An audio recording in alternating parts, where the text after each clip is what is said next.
त्रस्त स्त्रस्त निबद्ध निभिलसद गोपी सहस्रावृतम हस्तन्यस्तनतापकर्म मखिलो दारम किशोराकृती आदिनाथ समारंभां श्रीज्ञानराज मध्यमाम् अस्मदाचार्यपर्यन्तां वन्दे गुरुपरम्पराम्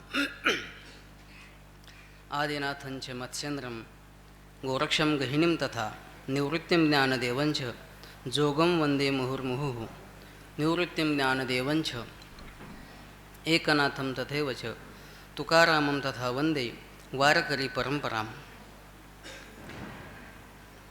ज्ञानेशं ज्ञानमूर्तिं च साक्षात् प्रेमस्वरूपिणीं नामदेवं च दयामूर्तिं नाथं वन्दे पुनः पुनः वैराग्यस्य परामूर्तिं देहुक्षेत्रनिवासिनं श्री तुकाराम महाराष्ट्रे भक्तराजचतुष्टकम् या दिसना पण आता ते त्रिसप्तशतकोत्तर रौप्य महोत्सवानिमित्त बरोबर ना अमृत महोत्सवानिमित्त चालू असलेला हा अष्टादशाह यामध्ये ही माझ्या वाटेला आलेली सेवा आपल्या सगळ्यांच्या कृपा आशीर्वादाने यथामती यथावकाश संपूर्ण करण्याचा प्रयत्न करीन.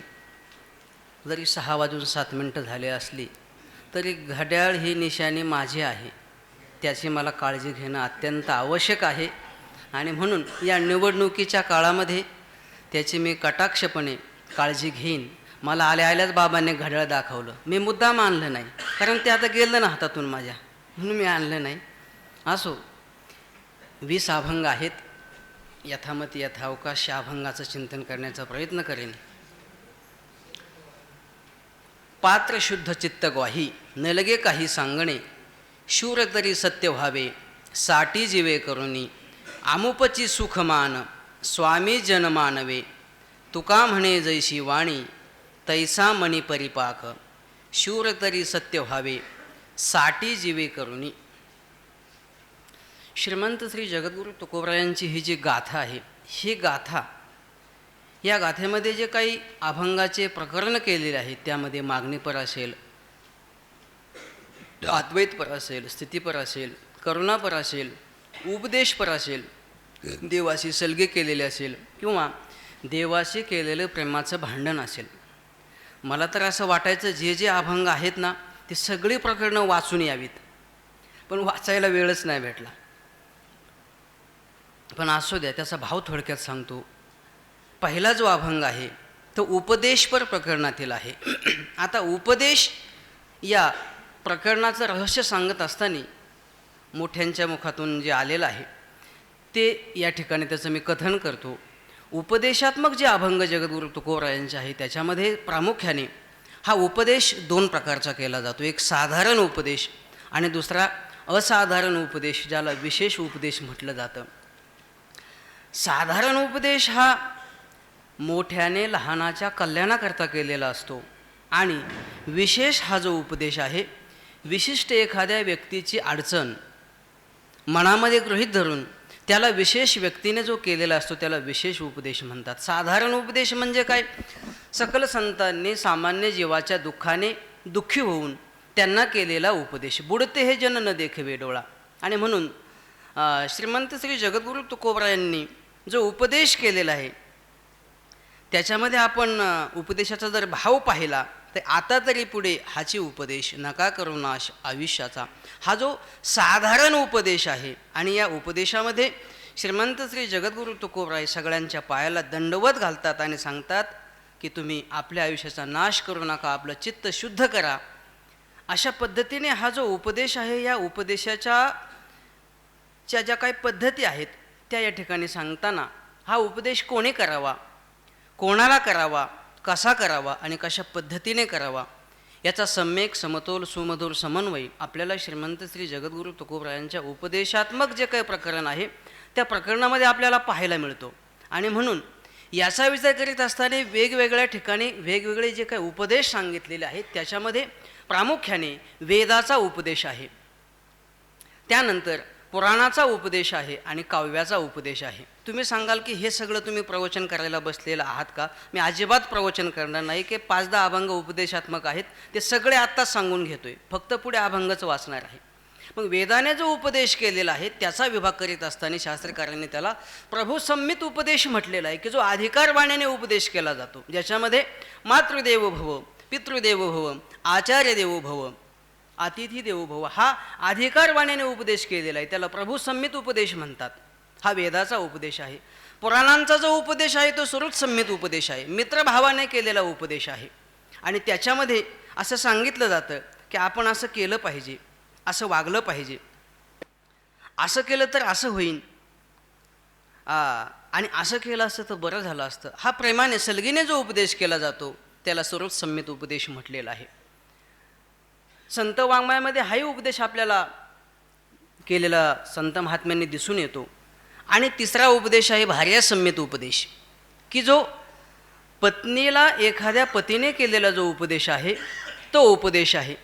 याच्यामध्ये या तीनही उपदेशामध्ये असं चिंतन सांगितलेलं आहे की वेदः पुराणं काव्यंच प्रभुमित्रं प्रिया वचः बोधयन्ति त्रिः प्राहुः त्रिवृत्त भागवतं पुनः. वेदाचा उपदेश, पुराणाचा उपदेश आणि काव्याचा उपदेश. वेदाचा उपदेश प्रभुसंमित उपदेश आहे, पुराणाचा उपदेश सुहृतसंमित उपदेश आहे, आणि काव्याचा उपदेश हा कांतासंमित उपदेश आहे. जगद्गुरु तुकोबरायांची ही जी अभंगगाथा ही काव्यात्मक आहे, आणि याच्यामध्ये जो उपदेश केलेला आहे त्या उपदेशामध्ये थोडासा फरक असा आहे की वेदाने उपदेश केला, एखाद्याला अधिकारवाण्याने सांगितले ना, महाराज सकाळी 7 वाजता सत्र चालू आहे तर आपण 6:59 यावं. तो म्हणतो मला सांगतो काय, तू 7:30 येईन. अधिकारवाण्याने सांगितल्यावर माणसं ऐकत नाही. मित्रत्वाने सांगण्याचा प्रयत्न केला तर थोडासा परिणाम होतो, चला बाबा सांगतात ना येतो. पण कांतासंमित ज्यावेळेस आपण उपदेश करू त्यावेळेस त्याचा अधिक परिणाम आपल्याला जाणून येतो. त्याचं कारण सांगताना चिंतन असं केलेलं आहे की वेदाने ज्यावेळेस उपदेश केलेला आहे त्याच्यामध्ये स्वामी सेवक भाव आहे.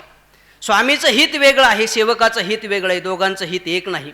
मित्राने केलेला उपदेश आहे त्याच्यामध्ये मित्राचं हित दोघांचं एक असेल सांगता येत नाही, पण पतीने पत्नीला केलेला जो उपदेश आहे त्याच्यामध्ये दोघांचं हित एक आहे. पतीने पत्नीला आणि पत्नीने पतीला केलेला जो उपदेश आहे तो अभंगामध्ये पत्नीने पतीला उपदेश केलेला आहे, पण पतीने ज्यावेळेस पत्नीला उपदेश केलेला आहे त्याच्यामध्ये दोघांचं हित एक असल्यामुळे त्याचा परिणाम असा झटकन होतो, अधिक होतो.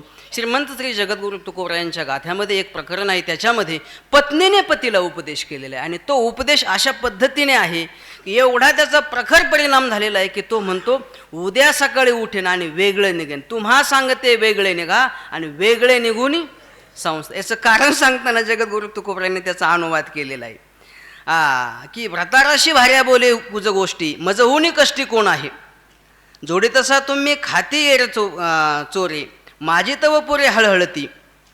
अशा पद्धतीचा जो उपदेश आहे ना, मग याच्याविषयी जगद्गुरु तुकोबराय सांगतात की तुका म्हणे झाला कामाचा अंकित सांगे मनोगत तैसे वर्ते.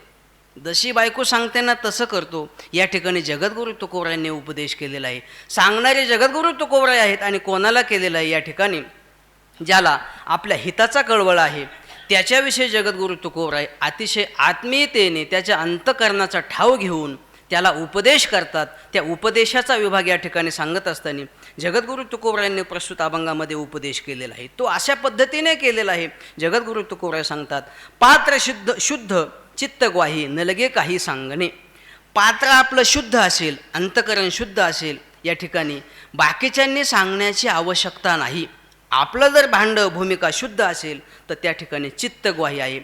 तुका म्हणे मन जाणे पापा, तुका म्हणे माये बापा. बाकीच्यांनी सांगण्याची आवश्यकता नाही. आपण किती पाण्यात आहोत हे आपलं चित्त आपल्याला ग्वाही देत असते. न लगे काही सांगणे, इतरांनी त्याविषयी काहीही सांगण्याची आवश्यकता नाही. याविषयी जगद्गुरु तुकोबराय पुढे जाऊन सांगतात शूर तरी सत्य व्हावे साठी जीवे करुणी. शूर व्हायचं असेल ना तर या ठिकाणी जीवावरती उदार व्हावं लागतं. साठी करणे म्हणजे काय, तुका म्हणे मिळे जीवाची साठी. हा जो देव आहे ना तो तेव्हा भेटतो ज्यावेळेस आपण त्याला जीव नाही जीवत्व देऊ. थोरला देव लाचोगा पूर्ण तोही न भेटे जीव घेतल्या वाचून. जीवाचं जीवत्व द्यावं लागतं. तसं या ठिकाणी शूर व्हायचं असेल ना तर जीवावरती देहावरती उदार व्हावं लागतं आणि मग त्या ठिकाणी जीवावरती उदार होऊन सत्य शूर होता येतं. आणि म्हणून जगद्गुरु तुकोबराय सांगतात शूर तरी सत्य व्हावे. जर सत्यशूर व्हायचं असेल ना तर जीवेसाठी करुणिया सत्यशूर व्हावे. जीवावरती उदार होऊन आपण सत्यशूर व्हायचं असतं. आणि मग तसं झालं असता आमुपची सुखमान स्वामी जन मानवे. आमुप म्हणजे भरपूर अतिशय त्याला सुख मिळतं, मान मिळतो, त्याला स्वामीही मानतो, जनही मान देतात. पण हे केव्हा होतं? जगद्गुरु तुकोबराय सांगतात तुका म्हणे जैशी वाणी तैसा मनी परिपाक. जशी वाणी असेल ना तर ही वाणी बाहेर केव्हा पडते?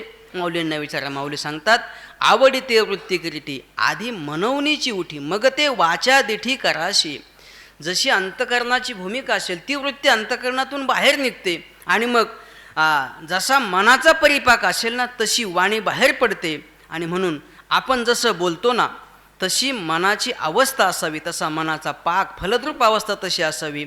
आणि तसं जर असेल तर याविषयी अनेकांच्या प्रामाण्याची आवश्यकता नाही असं जगद्गुरु तुकोबराय आपल्या हितासाठी इतरांच्या प्रामाण्याची आवश्यकता नाही. आपले हित जर आपल्याला करायचं असेल तर त्यासाठी इतरांच्या प्रामाण्याची आवश्यकता नाही. अनुभवाचा आपलाप करता येत नाही. सगळ्यात प्रबल प्रमाण असेल तर अनुभव प्रमाण आहे. आणि म्हणून हा अनुभव आपल्याला साक्ष देत असतो आणि त्याचा विषय आहे चित्ताने त्याविषयी ग्वाही दिली तर इतरांच्या प्रामाण्याची आवश्यकता नाही. मग अशी अनुभूती आल्यानंतर जगताविषयी त्याचा पाहण्याचा दृष्टिकोन कसा असतो? जगद्गुरु तुकोबराय सांगतात प्रगटले ज्ञान नारायण भूती ते अनुभवाची घेऊ हवा विनंती देवा करुनिया देखो देखी व देवाणी पडल्या काणी प्रमाण तुका म्हणे योगक्षेम घडे ते वर्म साधावे.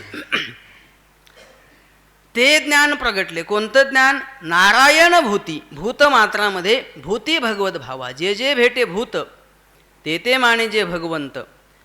भूत नाही जननो हे अवघा जनार्दन अशी प्रतीती आल्यानंतर ते ज्ञान प्रगट होत असतं.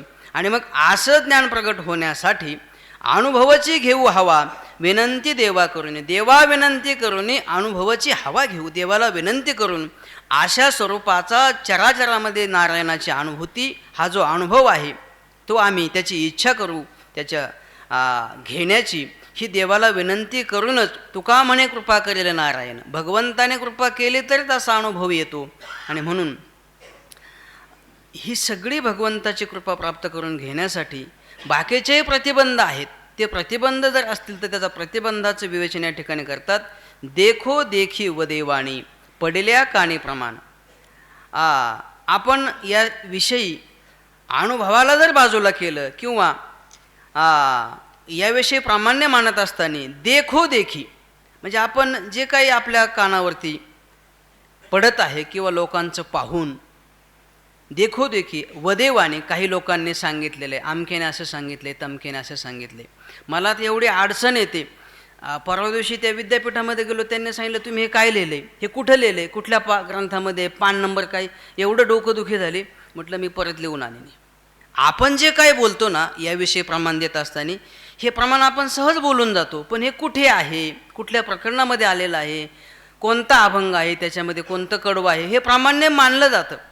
सरासरी आपल्याला तसं वाटत नाही की पण आत्ता मी ह्या एक ग्रंथाचं करेक्शन करतोय त्याच्यामध्ये हे पाहत असताना पूर्वीच्या जे आपले पूर्वसुरू आहेत त्यांनी हे सगळं प्रामाण्य दिलेलं आहे. पण नवीन जी पिढी आहे त्याच्यामध्ये हे प्रामाण्य देताना दिसत नाही. मामासाहेबांचे वगैरे तुम्ही ग्रंथ जर पूर्वीचे पाहिले त्यांनी अभंगाचं प्रमाण दिलेलं आहे. तो कुठल्या प्रकरणामधला आहे, किती नंबरचा आहे आणि कोणाच्या गाथ्याच्या प्रतीतील आहे हेही त्या ठिकाणी प्रामाण्य दिलेलं आहे.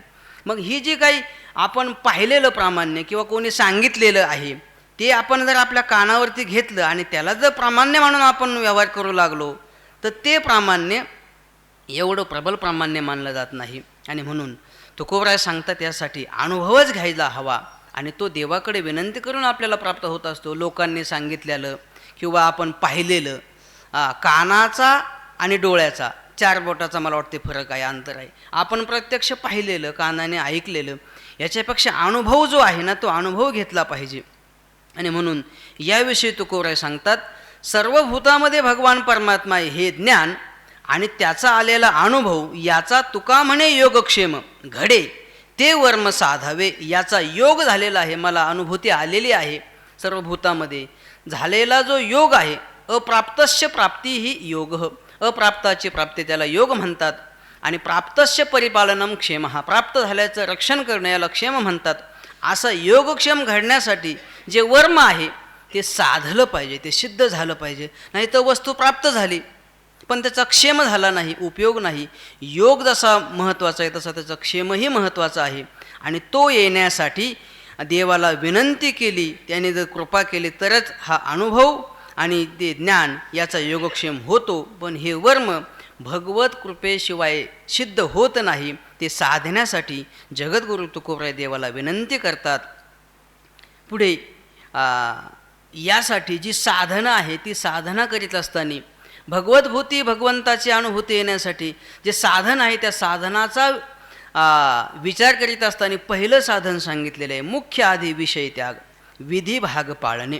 अगोदर या साधनेला लागत असताना परमार्थामध्ये प्रथम विषयाचा त्याग केला पाहिजे. आणि विषयाचा त्याग याच्याबरोबर विधी भाग पाळणे.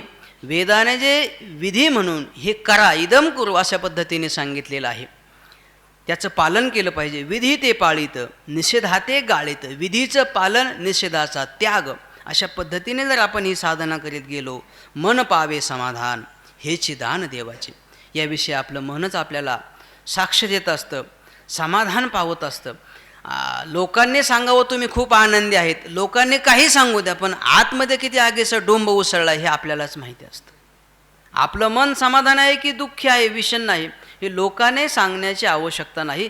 जर आपण वेदाने सांगितलेल्या वेदमार्गाचं अनुष्ठान केलं तर याविषयी साक्ष मन आहे. मन पावे समाधान. आपल्याला मनाला समाधान वाटलं ना, बेडा पार आहे. आपल्याला कोणतीही साधना करा तुम्ही, मनाला समाधान झालं ना, निश्चित आहे. मन पावे समाधान हेच दान देवाचे, हेच देवाने आपल्याला दिलेलं दान आहे. उदासीन वृत्ती देही चाड नाही पाळणे. याविषयी वृत्ती जी आहे देहाविषयी ती उदासीन आहे. उत आसीना, ऊर्ध्व आसीना. ऊर्ध्व परमात्मा आहे आणि त्याच्याकडे एकदा वृत्ती लागली की मग देहाची चाड राहत नाही. मग देहाविषयी चिंता करत नाही, त्याविषयी तो उदास असतो. चाड नाही पाळणे, मग या देहाच्या विषयी पालन पोषणाची त्याला कोणतीही इच्छा नाही, आसक्ती नाही.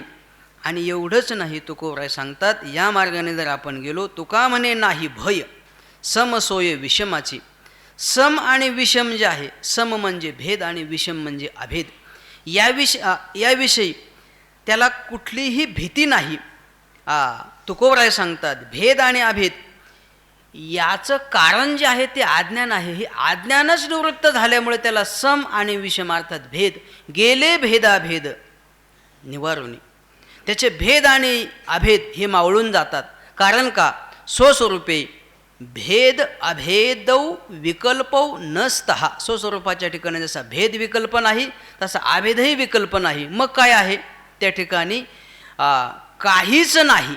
काहीच नाही म्हणजे काही करी बोले कल्पी, न करी न बोले न कल्पी, हे दोन्हीही तुझ्या स्वरूपी न घेती उमसू. त्या ठिकाणी काय आहे? हे आहे म्हणजे मौन. त्या ठिकाणी काहीच बोलता येत नाही अशी परिस्थिती असताना मग 12व्या अध्यायामध्ये सांगितलेलं आहे त्या भेदाविषयी. त्या अभेदाची आता एक ओवी आहे, ते आठवत नाही बघा. आपणची विश्व झाला तरी भेदभाव सहजच गेला. भेदही नाही आणि अभेदही नाही. आणि म्हणून या ठिकाणी त्या भेदाची अभेदाची जी सोय आहे ती त्या ठिकाणी नाही. आणि म्हणून भय नाही. आता भय नाही, कारण अभय स्वरूपाला प्राप्त झाल्यानंतर तिथे भीती नाही. सांगगड्या भीती कोणाची? भीती कोणाची आहे? द्वैताद्वय भयम भवते. द्वैतामध्ये भीती आहे, अद्वैतामध्ये भीती नाही. आणि मग आता याविषयी ही सगळी परिस्थिती आपल्या हातामध्ये जे केव्हा येते याविषयी सांगत असताना, ही साधना करीत असताना जी प्रेमात्मक आवडीने भक्ती केली असता, आता हेची सार हेची सार मूळ बीज रे ऐका. याविषयी जे सार आहे ना, हे सार जे आहे त्याचं मूळ बीज ते सांगतो, ते ऐका. आवडीने आवडीवरी जे ज्या जोरे ते त्याशी. ही जी काही आवड आहे भक्तीमध्ये, जे प्रेम आहे ते प्रेमाविषयी असलेली जी आवड आहे ना, ती आवडीनेच उरते. आणि त्याविषयी ज्याच्याविषयी आवड आहे ना त्याच्याविषयी तो झुरतो आणि मग त्याच्याविषयी जे काही प्रेम निर्माण होतं त्याविषयी जी आवड आहे ना ती ही अशी आवड आहे की ती खंडित न होणारी आहे. आबिटगे माये बिटेना, ही न विटणारी न संपुष्टात येणारी आवड आहे आणि किती जरी ती पूर्ण झाली तरी ती पूर्ण होतच नाही. आणि म्हणून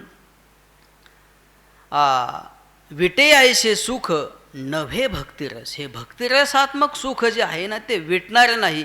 त्याची आवड ही पूर्णत्वाला जाणारी नाही. किती जरी प्राप्त झालं तरी त्याच्याविषयी आवड ही शिल्लकच राहणार आहे. कारण का त्याच्याविषयी असलेलं जे प्रेम आहे ते नित्य नूतन वर्धिष्णू असलेलं प्रेम आहे. त्यालाच या प्रेमाला आवड म्हटलेली आहे. त्याविषयी सांगतात, प्रेमाची या सूत्रदोरी नाही उरी उर्वी. या प्रेमाची जी सूत्रदोरी आहे ना त्याचं स्वरूप सांगत असताना तिथे उर्वी नाही. त्या ठिकाणी जी काही उरी आहे अर्थात शिल्लक, त्या प्रेमाचा आश्रय आणि विषय हे भिन्नत्वाने शिल्लक राहत नाही. तिथे प्रेम करणारा आणि ज्याच्याविषयी प्रेम करायचे ते एक होऊन जातात. माऊली सांगतात, 15.5 मिसळावे ते 15.5ची व्हावे, मी झाली या संभवे माझी भक्ती. अशी अभेदात्मक जी भक्ती आहे ज्याला पराभक्ती म्हटलेलं आहे ती भक्ती या ठिकाणी सांगताना सांगतात. तिथे उरवी नाही. त्या ठिकाणी उरी म्हणजे प्रेमाचा आश्रय आणि विषय उरत नाही म्हणजे तिथे भेद शिल्लक राहत नाही. अशी अभेदात्मक असलेली भक्ती ही. मग या भक्तीविषयी तुकोबाई सांगतात, तुका म्हणे चिंतन बरे आहे खरे खऱ्याचे. हे चिंतन बरं आहे तुकोबाई सांगतात, पण कोणाचं केलेलं चिंतन? खऱ्याचं केलेलं खरं चिंतन हे बरं आहे. आणि हेच या भक्तीचं प्रेमाचं बीज आहे, सार आहे. आणि त्याविषयी जर आवड असेल ना तर मग अशी अभेदात्मक भक्ती भगवान परमात्म्याच्या कृपेने होते आणि त्यामध्ये शुद्ध प्रेमाचा लाभ होतो. कारण केलेली खऱ्याने केलेली ती खरी भक्ती आहे. याविषयी भगवत पूज्यपाद आद्य शंकराचार्य सांगतात, स्वस्वरूपानुसंधानम भक्तिरित्या भिधीयते मोक्षकारण सामग्र्याम भक्तिरिही एव गरीयशी. मोक्षाची जी काही कारण सामग्री सांगितलेली त्याच्यामध्ये भक्ती हे सर्वश्रेष्ठ साधन सांगितलेलं आहे. पण भक्ती म्हणजे काय? स्वस्वरूपानुसंधानम भक्ती इति अभिधीयते. स्वस्वरूपाचं अनुसंधान करणं ठेवणं हीच भक्ती आहे. आणि अशा भक्तीचं चिंतन म्हणजे खऱ्याची केलेली खरी भक्ती आणि त्याविषयी हेच या भक्तीचं सार आहे, बीज आहे, असं श्रीमंत श्री जगद्गुरु तुकोबाई सांगतात. पुढे सांगतात, ही भक्ती करीत असताना भगवंताची करुणा भाकावी लागते. याचं कारण सांगितलेलं आहे की करुणा आपण का भागतो याविषयीचा विचार करीत असताना श्रीमंत श्री जगद्गुरु तुकोबाई यांचे करुणापर जे काही अभंग आहे त्याचा जर आपण विचार केला तर मग हे जे करुणापर प्रकरणातील अभंग आहेत ना त्याच्यामध्ये जगद्गुरु तुकोबाईंनी ते वर्म सांगितलेलं आहे. तुकोबाई सांगतात की आम्ही भगवंताची करुणा तरी का भाकली याविषयी महाराज सांगतात, आम्ही देवा शक्तिहीने भाकू तेणे करुणा. आम्ही देवा शक्तिहीन आहोत, तू सर्व कर्तुम अकर्तुम अन्यथा कर्तुम शक्ती संपन्न आहे म्हणून तुझ्या आम्ही करुणा भाकत आहोत. शक्तिहीन तरी झालो शरणागत आपुला वृत्तांत जाणून या. आम्ही शक्तिहीन आहोत आणि तुझा वृत्तांत आम्ही जाणलेला आहे म्हणून आम्ही तुला शरण गेलेलो आहे. तुम्हा आळवावे पाऊला पाऊली कृपेची साऊली करीमच. आम्ही तुझी करुणा भागतो, पावला पाऊली तुझं चिंतन करतो. कशासाठी? तुझी आमच्यावरती कृपा व्हावी म्हणून. याविषयी जगद्गुरु तुकोबाई सांगतात, आम्ही भगवंताची करुणा भाकली, केला तैसा अंगीकार माझा भार चालवी, होऊ अंतराय बुद्धी कृपानिधी नेदावी. आम्ही तरी जड जीव कैसा भाव सपुरता, अनन्य भावे घ्यावी सेवा आम्हा देवा घडेशी. तुझी आम्ही शरणागते कृपावंते रक्षिजे, तुका म्हणे भाकू कीव आसो जीव जड आम्ही.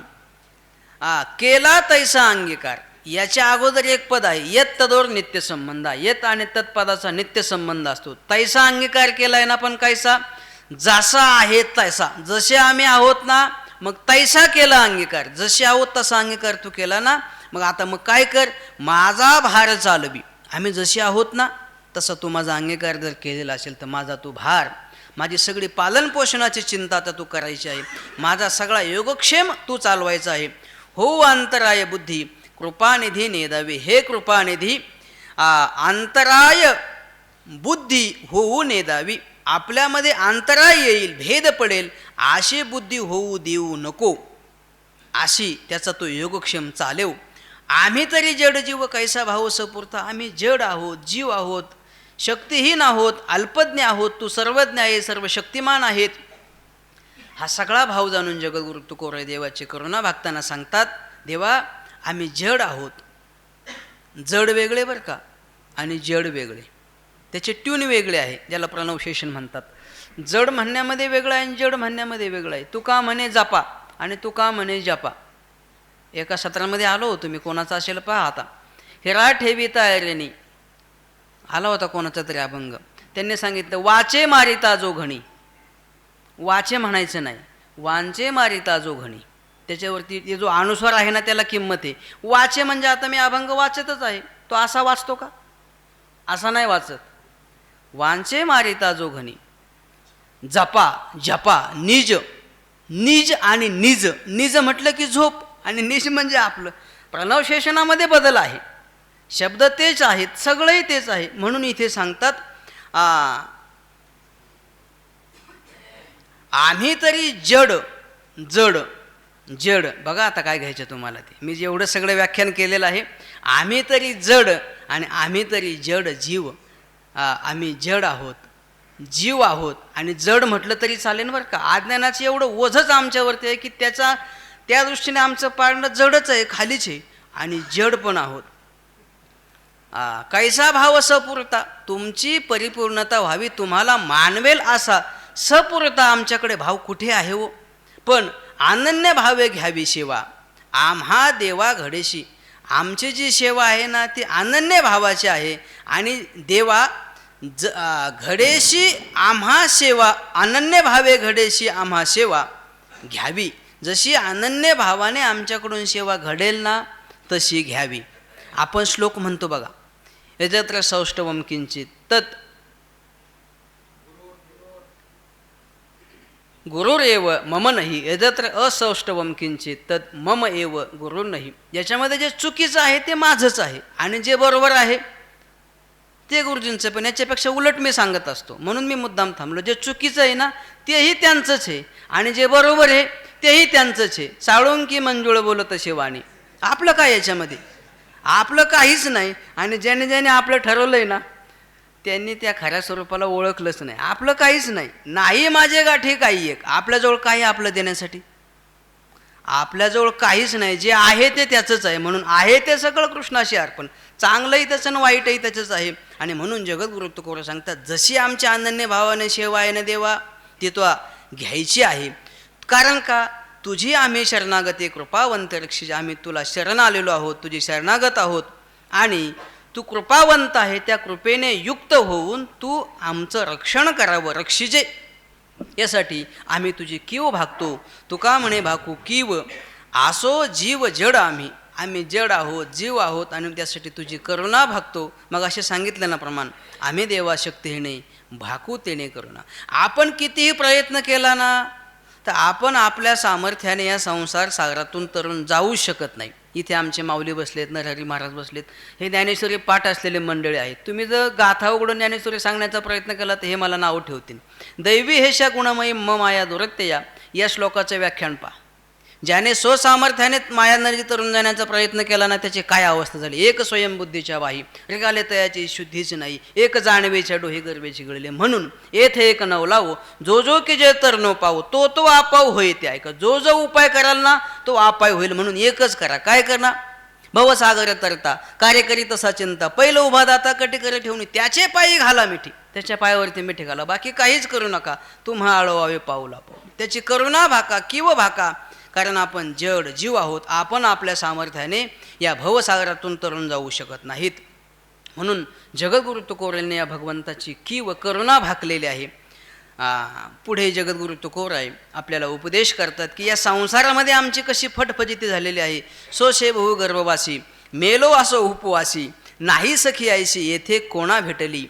करी करी रे स्वहित देह तव हे अनित्य, नाही दिले चित्त सोडवू मोहापासोनी, पाळी तोंडीची आघासे तेची होय अनारिशे, ज्या नव्हे ऐसे खेदे परी सोडविना, तुका म्हणे धन माने माझ्या बाटलो मेपणे, नाही दिला मने देखो लाभे हा लाभ. करी करी रे स्वहित देह तव हे अनित्य, नाही दिले चित्त सोडवू मोहापासोनी. सोशे बहु गर्भवासी, या संसारामध्ये गर्भवासामध्ये किती कष्ट किती दुःख सोसलेले आहे देवा. एवढंच नाही, संसार म्हणजे जन्मणं आणि मरणं एवढंच नाही बरं का, याला सत्य मानणं हाच संसार आहे. याच्यामध्ये आपण काय काय केलेलं आहे, काही नाही केलं ते सांगा, म्हणजे काय केलं ते सगळंच आलं, काही नाही केलं सगळंच केलं आहे थोडक्यात. म्हणजे किती दुःख भोगलेले आहेत. अहो हे सगळं प्रवचन सांगणं हे काय सुखाचं आहे का तुम्हाला वाटते का? हे प्राप्त करण्यामध्ये एवढे कष्ट आहेत, त्याच्यापेक्षा दुप्पट कष्ट विसरण्यामध्ये आहेत. आणि तुम्ही विसरण्याचा प्रयत्न केला ना, ही सगळी मंडळी आडवे येतात. एवढं अध्ययन केलं कशासाठी केलं? अरे एक तरी सत्र घे ना. हां, कधी दिसतच नाही तो आमच्याकडे. हे सोपं नाही. स्वामी महाराजांची गोष्ट सांगतात, गोष्ट सांगून वेळ घेत नाही. जेवढे कष्ट या अभ्यासासाठी येत ना, त्याच्यापेक्षा दुप्पट कष्ट विसरण्यासाठी आहेत. भगवान करो. आणि मला तर वाटतं हे विसरूनच जावं आपल्यापासून सगळं, फक्त त्याला विसरता कामा नये. संपदो नैव संपदा, विपदो नैव विपदा, संपदो हरिस्मरणम, विपदो हरिविस्मरणम. संपत्ती ही संपत्ती नाही, तर भगवंताचं स्मरण राहणं ही खरी संपत्ती. किती ग्रंथपाठ केले, किती सांगितले, ही संपत्ती नाही, ही शब्द जंजाले. संपत्ती भगवंताचं स्मरण नित्य आठवणं ही संपत्ती आहे, आणि विस्मरण भगवंताचं ही विपत्ती आहे. मला हे तुमच्या कृपेनेच कळलेलं आहे. अशीच तुमची कृपा झाली ना, तर हे सगळंच ही कुपुरक्षणे. या संसार सागरातून तुमची कृपा झाल्याशिवाय रक्षण होऊ शकत नाही. म्हणून तुमचीच कृपा असावी म्हणून इथे बसलेलो आहे. कारण का तुम्हाला सांगतो, कालिदासाने त्या याच्यामध्ये लिहिलेलं आहे की जे जड पारडं असतं ना ते खाली असतं, आणि हलकं पारडं जे असतं ना ते वर असतं. हे हलकं पारडं वर एवढ्यासाठी बसलेलं आहे, जड पारडं खाली गेलं आहे, आणि यदा कदाचित आपल्या कृपेचं त्याच्यामध्ये ज्यावेळेस माप पडेल तेव्हा हे पारडं आपणासारखे करती तात्काळ, यासाठी इथे बसलेलो आहे.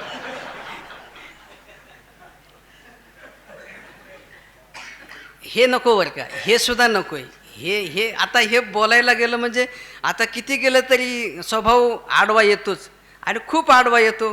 किती जरी दाबण्याचा प्रयत्न केला तरी तो प्रचंड, तो एवढ्या वेगाने उठतो की जेवढा दाबू तेवढ्या वेगाने तो उसळी घेतो.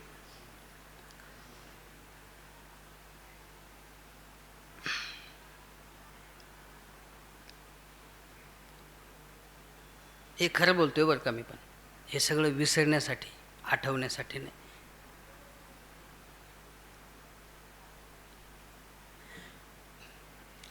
सोशे बहु गर्भवासी, मेलो असो उपवासी. आणि या संसारामध्ये किती गर्भवासाचं दुःख सोसलेलं, त्याच्यामध्ये आम्ही उपवासी सुद्धा राहिलेलो आहोत आणि मेलेलो सुद्धा आहोत. कित्येक जन्मामध्ये गर्भावतच मेलेलो आहोत. किती जन्म झालेत माहीत नाही, गणित नाही. नाही सखी आईशी येथे कोणा भेटली, अशी सखी म्हणजे जिने, सखी या शब्दाचं व्याख्यान करीत असताना मला स्फुरलेला भाव सांगतो, म्हणजे जी सात्विक वृत्ती आहे की ज्याच्या माध्यमातून आपला उद्धार होईल, अशी सखी भेटली नाही. म्हणून तर या जन्ममरणामध्ये मी, या परंपरेमध्ये मी फिरत राहिलो, गर्भवासाचं दुःख भोगलं. येथे कोणा भेटली, कोणाला अशी सात्विक वृत्ती भेटलेली नाही, किंवा ज्याने कल्याण होईल अशी वृत्ती भेटली नाही. करी करी रे स्वहित म्हणून जगद्गुरु तुकोबराय उपदेश करतात. अरे बाबा, आपलं तो स्वहित कर. स्व नाम स्वतःचं, हित आपलं स्वतःचं काय हो, आपलं स्वरूप हेच आपलं स्व आहे, बाकीचं स्व नाही. म्हणून त्या स्वहिताचं आपल्याला आत्मरूपाने ज्ञान करून घेणं हेच स्वहित आहे.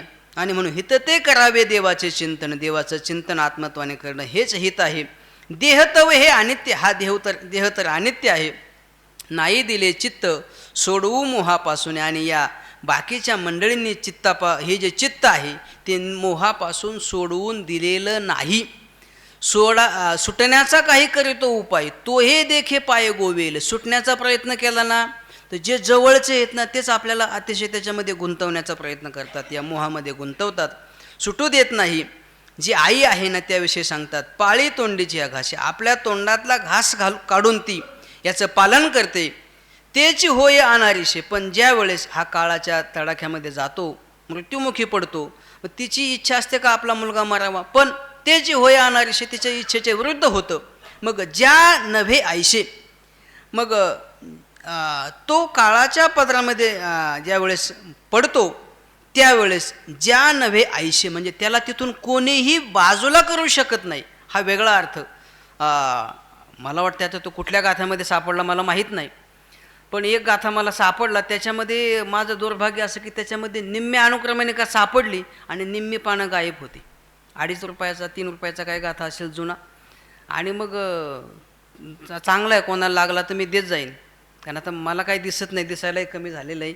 एवढे ग्रंथ संपत्तात त्या दसऱ्याच्या दिवशी दिवाळीच्या पाडव्याला मला अतिशय दुःख होतं.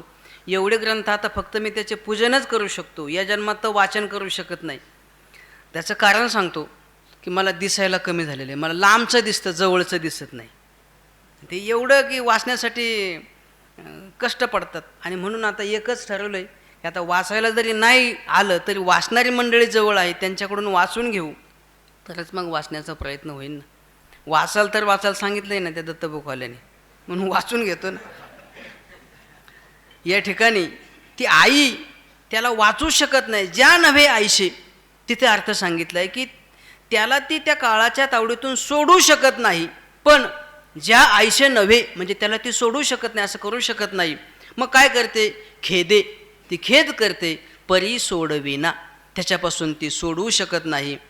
मग हे सगळं होत असताना जगद्गुरु तुकोबराय सांगतात, मी तिथून सुटलो का नाही, तर याविषयी तुका म्हणे धन माने, माझ्या बाटलो मीपणे, नाही दिला म्हणे देखो लाभे हा लाभ. मी धनाच्या या मानाने धनाने मी बाटलो गेलो, माझा जो मीपणा आहे, अहंकार आहे, अहंता आहे, त्याने हा जो मान आहे, हा जो लाभ आहे, तो मनाने मला हा लाभ दिला नाही आणि देखोही दिला नाही. हा लाभ पाहूही दिला नाही आणि दिलाही नाही. का? मी त्या धनाने, मानाने, मीपणाने उन्मत्त झालो आणि त्याने मी बाटलो, त्याच्यामुळे मला हा खरा लाभ झाला नाही. आणि म्हणून जगद्गुरु तुकोबराय सांगतात, तुला तो लाभ हित करायचा आहे ना, मग काय कर, तर या देहाच्या पासून वेगळा हो. देह नव्हे मी हे सरे, देह अनित्य आहे. येथ आत्मा तो आत्मा याचे ठाई, देखी जे देहीचा धर्म देही, ऐसे देखणे ते पाही. आण आहाती असं तू पहा आणि तुझं तू हित कर. पुढे सांगतात, मग हे सगळं होताना करुणा भाकली जाते आणि ती करुणा जगद्गुरु तुकोबराय भागताना सांगतात, इच्छती तयाशी व्हावे जी अरूप, आम्हाशी स्वरूपस्थिती चाड, आता नव्हे माझा भाव अनारिसा, पाऊलांनी इच्छा गोविली, लेकराशी कोठे जाण त्याची परी, करू येते दुरी धरावया, लागली न सुटे नामाची आवडी, माझी भावजोडी भंगू नका, घेशी आढे वेडे मुक्तीचे अभिलाषे, चाळवी जा पेशे ब्रह्मज्ञानी, तुका म्हणे माझा कोठे भक्तिरस, पाडावया ओस चाळविसी, आता नव्हे माझा भाव अनारिसा, पाऊलांनी इच्छा गोवेली, इच्छती तयाशी व्हावे जी अरूप. जी अरूप इच्छिती तयाशी व्हावे, पण कसे व्हावे? अरूप व्हावे. ज्याला अरूपाची इच्छा आहे, अर्थात ज्या ठिकाणी रूप नाही, रंग नाही, अशा निर्गुण स्वरूपाची ज्याला इच्छा आहे ना, त्याच्यासाठी तू तसं व्हावं. पण मला त्या निर्गुण स्वरूपाची इच्छा नाही. आमाशी स्वरूपस्थिती चाड, आम्हाला स्वरूपस्थितीची अर्थात सगुण रूपाची आम्हाला चाड म्हणजे इच्छा आहे, आवड आहे. आणि म्हणून निर्गुणाची आम्हाला आवड नाही. ज्याला इच्छा असेल त्याला निर्गुण रूप दाखव, पण आम्हाला सगुण साकार रूपाची आवड आहे. म्हणून होय भक्ती केला तैसा, पूर्वी धरावी ते इच्छा. आम्ही भक्ती केली, जशी आमची इच्छा असेल तसं तू आम्हाला रूप दाखव. देवडा चरणे वाजवितो वेणू, देवडा म्हटलं की तू देवडाच हो. आईशे रूप डोळा दावे हरी, कसं? जशी आम्ही इच्छा करू तसं तू आम्हाला दाखव. आम्हाला सगुण रूपाच्या इच्छा आहे, चाड आहे. आता नव्हे माझा भाव अनारिसा, पाऊलानी इच्छा गोवेली. आता माझा जो भाव आहे ना या सगुण स्वरूपाविषयी, तो अनारिसा, वेगळा होऊ शकत नाही, त्याच्यामध्ये बदल होऊ शकत नाही. कारण का? पाऊलाने इच्छा गोवेली. अन्य विषयाची किंवा अन्य स्वरूपाची तुझ्या जी इच्छा आहे ती तुझ्या सुकुमार पाऊलांनी गोविलेली आहे, अर्थात बांधून टाकलेली आहे. म्हणजेच या ठिकाणी जी पावलं आहेत ती स्वरूपाची जी सगुण स्वरूप आहे, त्या स्वरूपाने माझं तुझं जी काही लीला माधुर्य असेल, गुण माधुर्य असेल, रूप माधुर्य असेल, त्याने माझी इतर रूपाविषयी असलेली इच्छा बांधून टाकलेली आहे. म्हणून इतर रूपाविषयी माझी इच्छाच होत नाही. कशी होत नाही याविषयी जगद्गुरु तुकोबराय दृष्टांत देतात. लेकराशी कोठे जाण त्याची परी, करू येते दुरी धरावया. लेकराशी कोठे जाण त्याची परी, दुरी धरावया करू येते. जशी मोठी माणसं बाजूला केले जातात, दूर करता येतात, पण देवा लेकराशी, या लेकराला, लहान बालकाला जाणत्याची परी, जाणत्याप्रमाणे, मोठ्या माणसाप्रमाणे दुरी धरावया करू येते. त्याला बाजूला करता येतं का? नाही, कारण ते नेणतं आहे. आणि म्हणून नेणतेपणामध्ये जेवढा लाभ आहे ना, तो जाणतेपणामध्ये नाही. म्हणून जगद्गुरु तुकोबांचे अनेक अभंग आहेत. जाणोने नेणते करी माझे मन, जाणीव नेणीव भगवंते नाही. एथ जाणीव करीतेची नेणे, अथिलेपण विरविते जीवणे. आम्ही झालो ऐशी म्हणे तो काहीच नाही. यश्य मतम तस्य मतम मतम यश्य न वेदसा. इथे नेंतं व्हावं. आणि म्हणून नेंत्याचे सगळे हट्ट, सगळ्या आळी ती माऊली, तो परमात्मा पूर्ण करतो. म्हणून त्या नेंत्याला जसा तो परमात्मा जाणत्याप्रमाणे दूर करीत नाही ना, तसं मी नेंतं आहे देवा. मला काहीच माहीत नाही, फक्त मला तुझ्या सगुण रूपाविषयी, तुझ्या सगुण रूपाच्या नामाविषयी जी आवड आहे, लागली न सुटे नामाची आवडी, माझी भावजोडी भंगू नका. तुझ्या नामाविषयी जी माझी आवड लागलेली आहे ती सुटू देऊ नको. आणि त्याच्यामध्ये भावजोडी भंगू नका, माझी भावजोडी भंगू नका. भावजोडी अर्थात त्या नामाविषयी असलेली निष्ठा वेगळी आणि निष्ठी वेगळी असलेली निष्ठा म्हणजे एकविधता, अनन्यता, ती भंग होऊ देऊ नको. यदा कदाचित घेशी आढेवेडे मुक्तीच्या अभिलाषे, चाळवी जा पेशे ब्रह्मज्ञानी. तुला वाटेल की हा मुक्तीसाठी भांडत आहे, माझा हा नामचिंतनाचा, हा भक्तित्मक हा पसारा करीत आहे, पण मला तसं काय नाही. तू घेशी आढेवेडे मुक्तीच्या अभिलाषे, आडेवेडे घेशी. तू मुक्तीच्या इच्छेने आडेवेडे घेशील, मी देणार नाही, तुझा अधिकारच नाही, तू नेमता आहे, असे काय आडेवेडे घेशील, पण मला त्या मुक्तीची अजिबात इच्छा नाही. चाळवी जा पिशे ब्रह्मज्ञानी. ज्यांना त्या मुक्तीची इच्छा आहे ना, त्या ब्रह्मज्ञानांना तू पिसं लाव, त्यांना चाळव. मला त्या मुक्तीची इच्छा नाही, त्यांना चाळव म्हणजे फसव.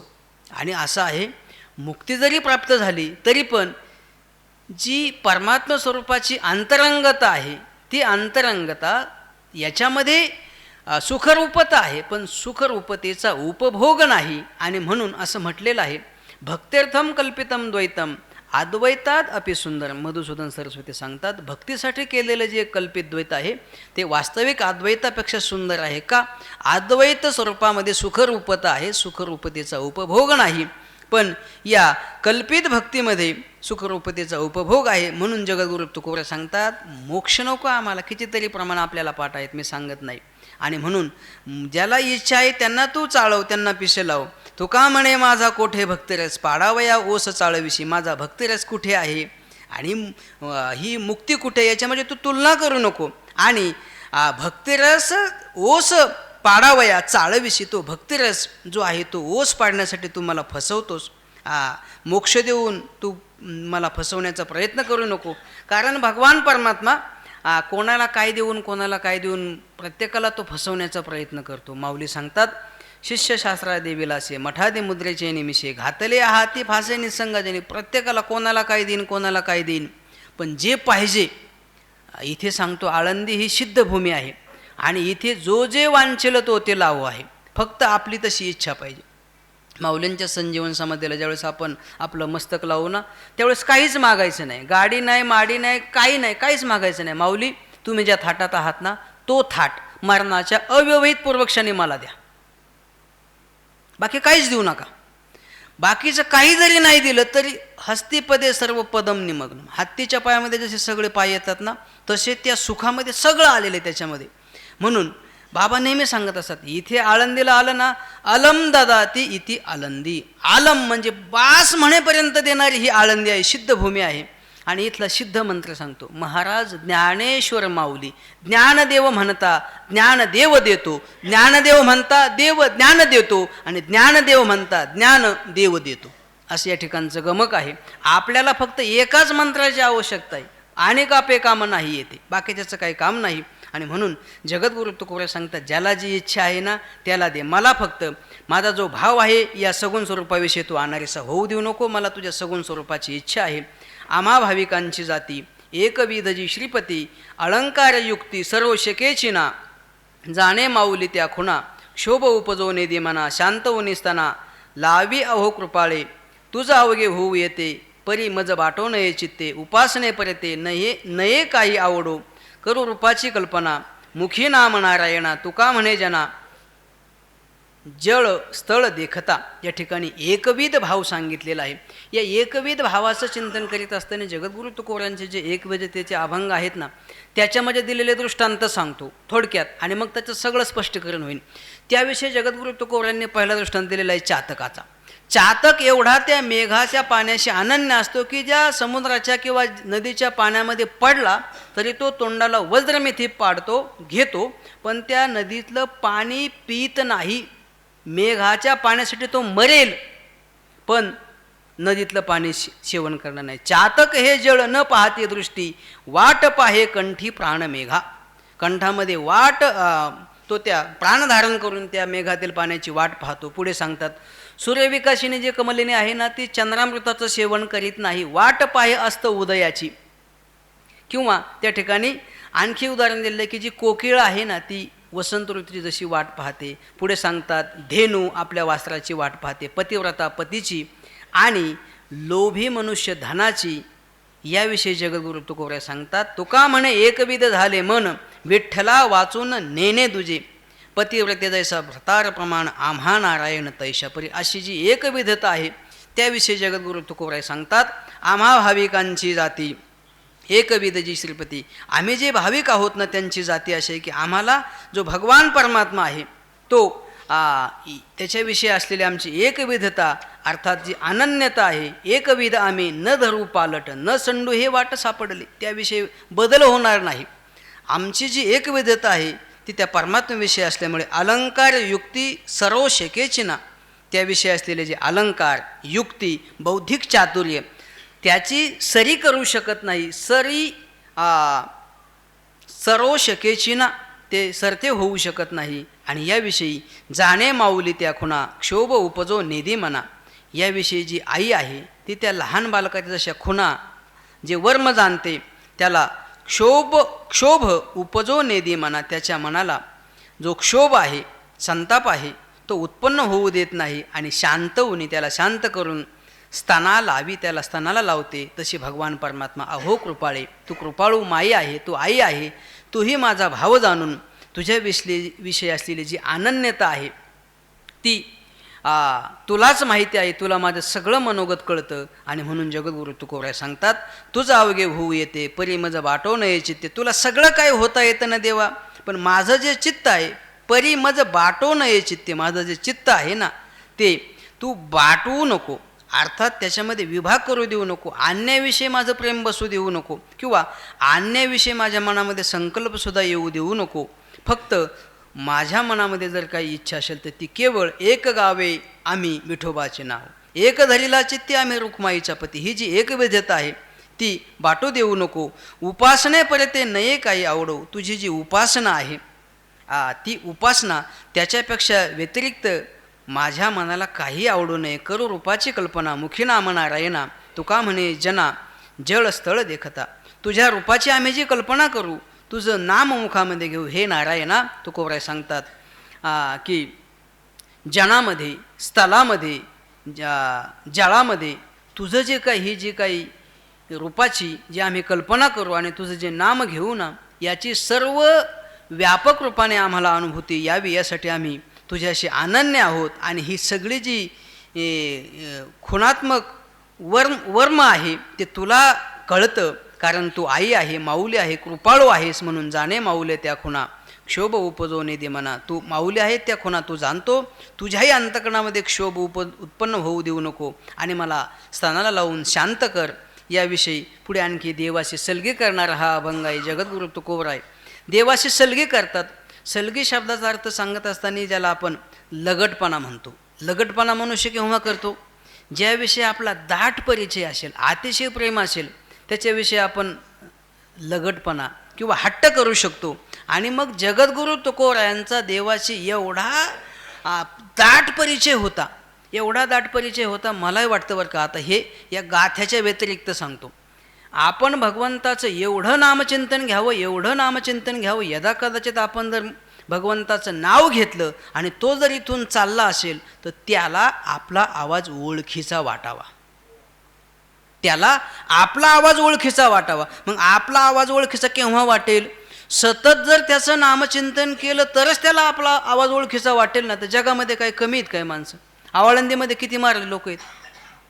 का बरं? लोकांचं म्हणणं डॉक्टर बाबांचा आवाज. इथं जी काय बसलेली माणसं आहेत ना, आता मी घरी बसून सगळं ऐकत होतो. माणूस बोलला की मी सांगायचो आमका वागताय बरं का, आवाज ओळखीचा आहे ना.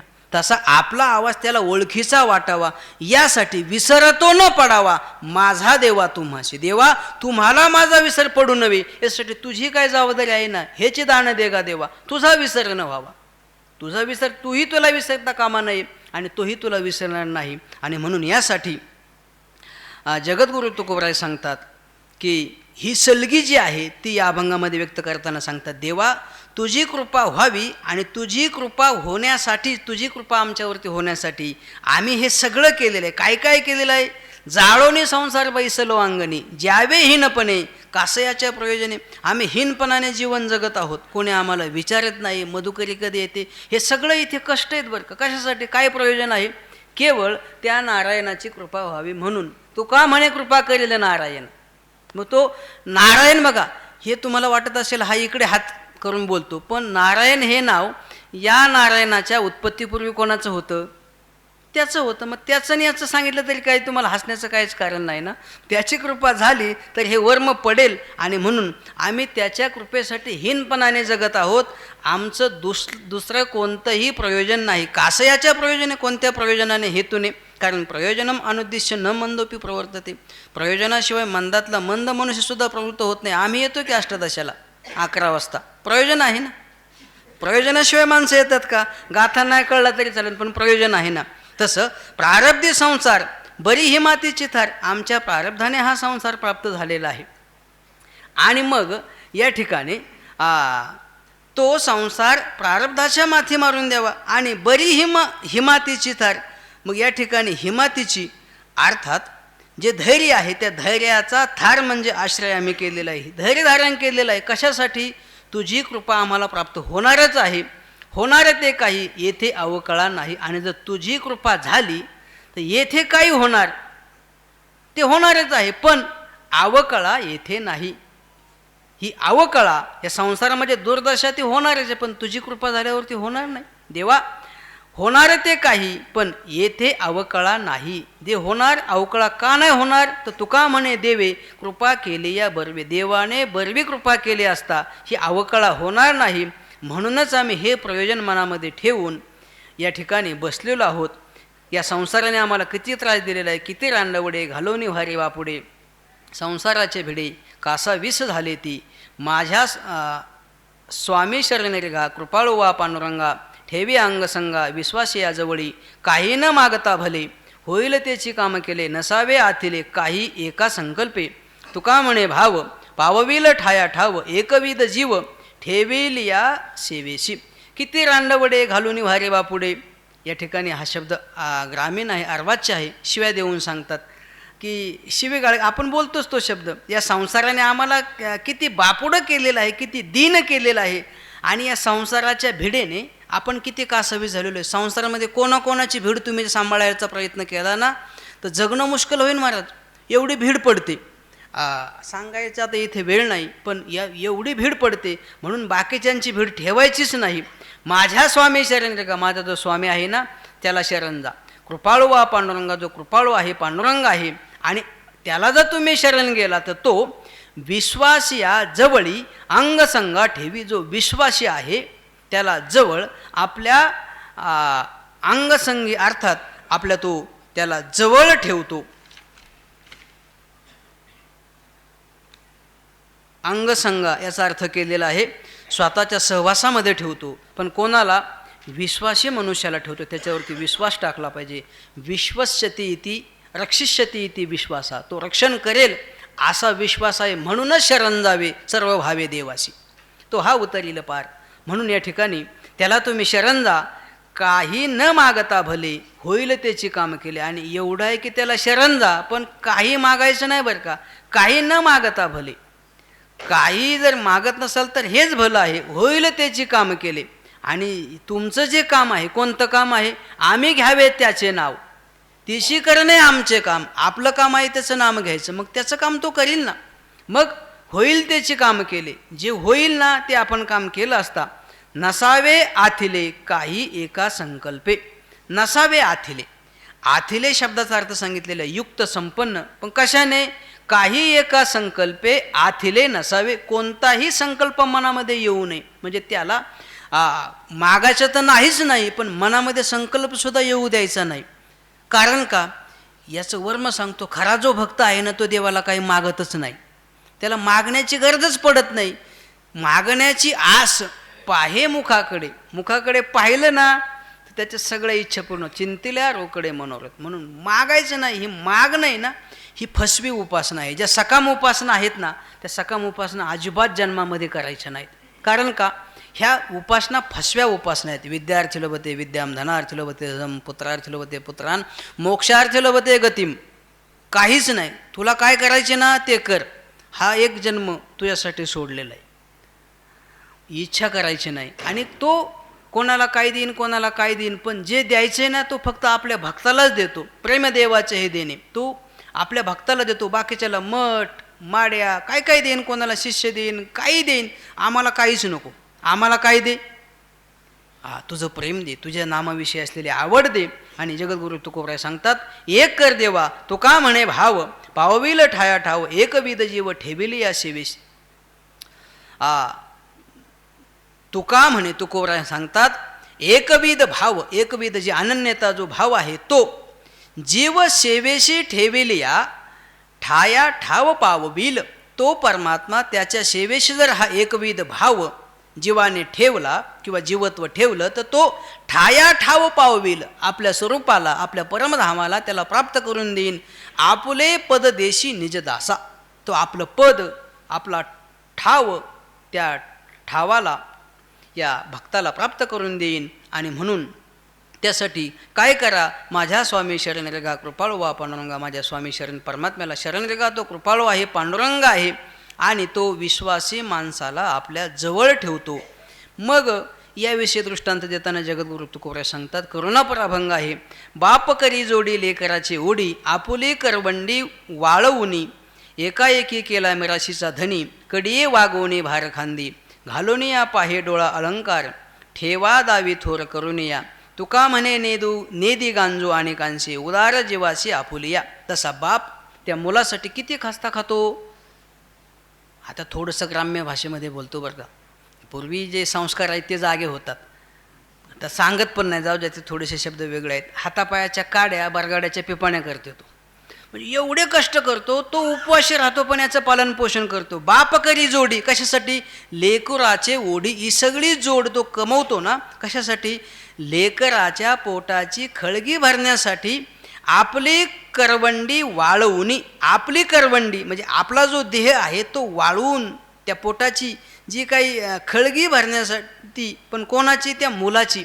त्याच्या ओढीने, त्याच्या मायेने, ममतेने आपल्या देहाची तो कुठलीही काळजी करत नाही.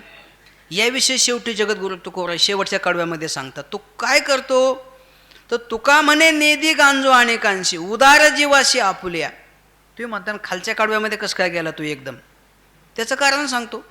श्रीमंताचा अभंग आहे. मोठ्याच्या घरामध्ये काय एकच दरवाजा असतो काय? मोठ्याच्या घराला 10-5 दरवाजे असतात. कुठूनही कुठे जाऊ शकतो, पण जाणारा तसा पाहिजे, त्याला दरवाजे माहिती पाहिजेत.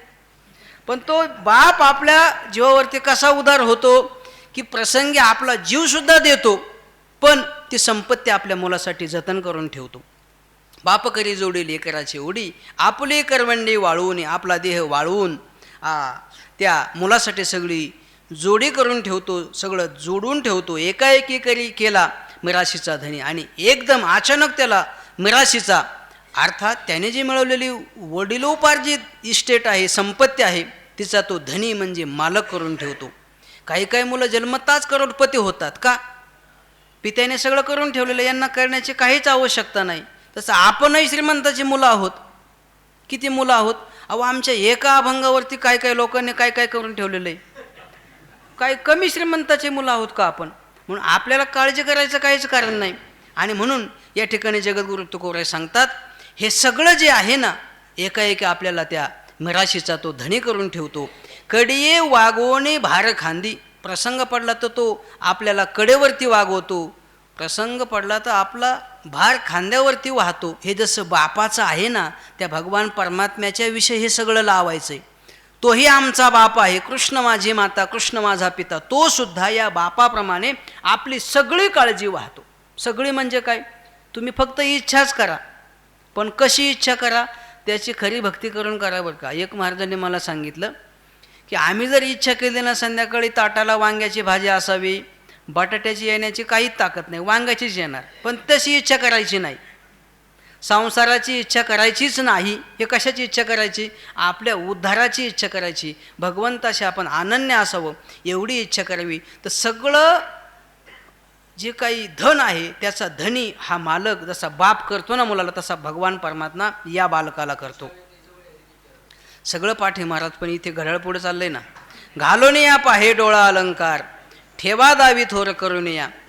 डोळा अलंकार घालून या पाहे, त्याच्या अंगावरती अलंकार घालतो आणि डोळ्याने पाहतो, सुखी होतो, समाधानी होतो. आणि पुढे थोर करून या, ठेवा दावे, त्याला मोठं करतो. महाराज काय अपमान वाटून देऊ नका बरं का, हा माझा अपमान होईल, कारण ते पुढं गेलं तर. माझा अपमान म्हणजे तुम्ही मी एकच आहे ना. तुमचा अपमान तो माझा अपमान, आणि माझा अपमान तो आपलाच अपमान. पुढे जायचं नाही आपल्याला. म्हणून ठेवा दावी, पण कसं? थोर करून या, ठेवा दावी. आपल्या स्वरूपाला तो प्राप्त करून देतो, आपली सगळी संपत्ती त्याला देतो आणि त्याला ठेवा दाखवतो. तुका म्हणे नेदी गांजो अनेकांशी, अनेकांशी गांजो नदी. दुसऱ्यांना याला कोणताही त्रास पीडा होईल असं तो याला अनेकांना गांजो देत नाही. प्रसंगी आपल्या जीवाशी उदार, आपल्या जीवावरती तो उदार होतो, जीव देतो, पण मुलाचं रक्षण करतो आणि त्याला सर्वस्वाचा धनी करतो. हा भगवान परमात्मा सुद्धा त्याची अनन्य भावाने भक्ती केली तर ते ऋणवयपण देखुणे अंगी. मी आपुलियाची उत्तीर्णत्वा लागी, भक्ताचे तनुत्यागी परिचर्या करी. देहवैकल्याचा वारा जणे लागेल या सुकुमारा, आत्मबोधाचा पांजरा सुयेत आहे. सगळी तो काळजी घेतो. 8वा अध्याय पाहून घ्या. काय वृंदावन माखेले गुळे, काय जिरे काळे उपचारिले. तैशी अधमाची जातीचा अधम, उपदेश श्रम करावा तो. न कळे विंचाशी कुरवाळलेले अंग, आपले ते रंग दावी तसे. तुका म्हणे नये पाकाशी दगड, शुक्राशी गोड जैशी विष्ठा.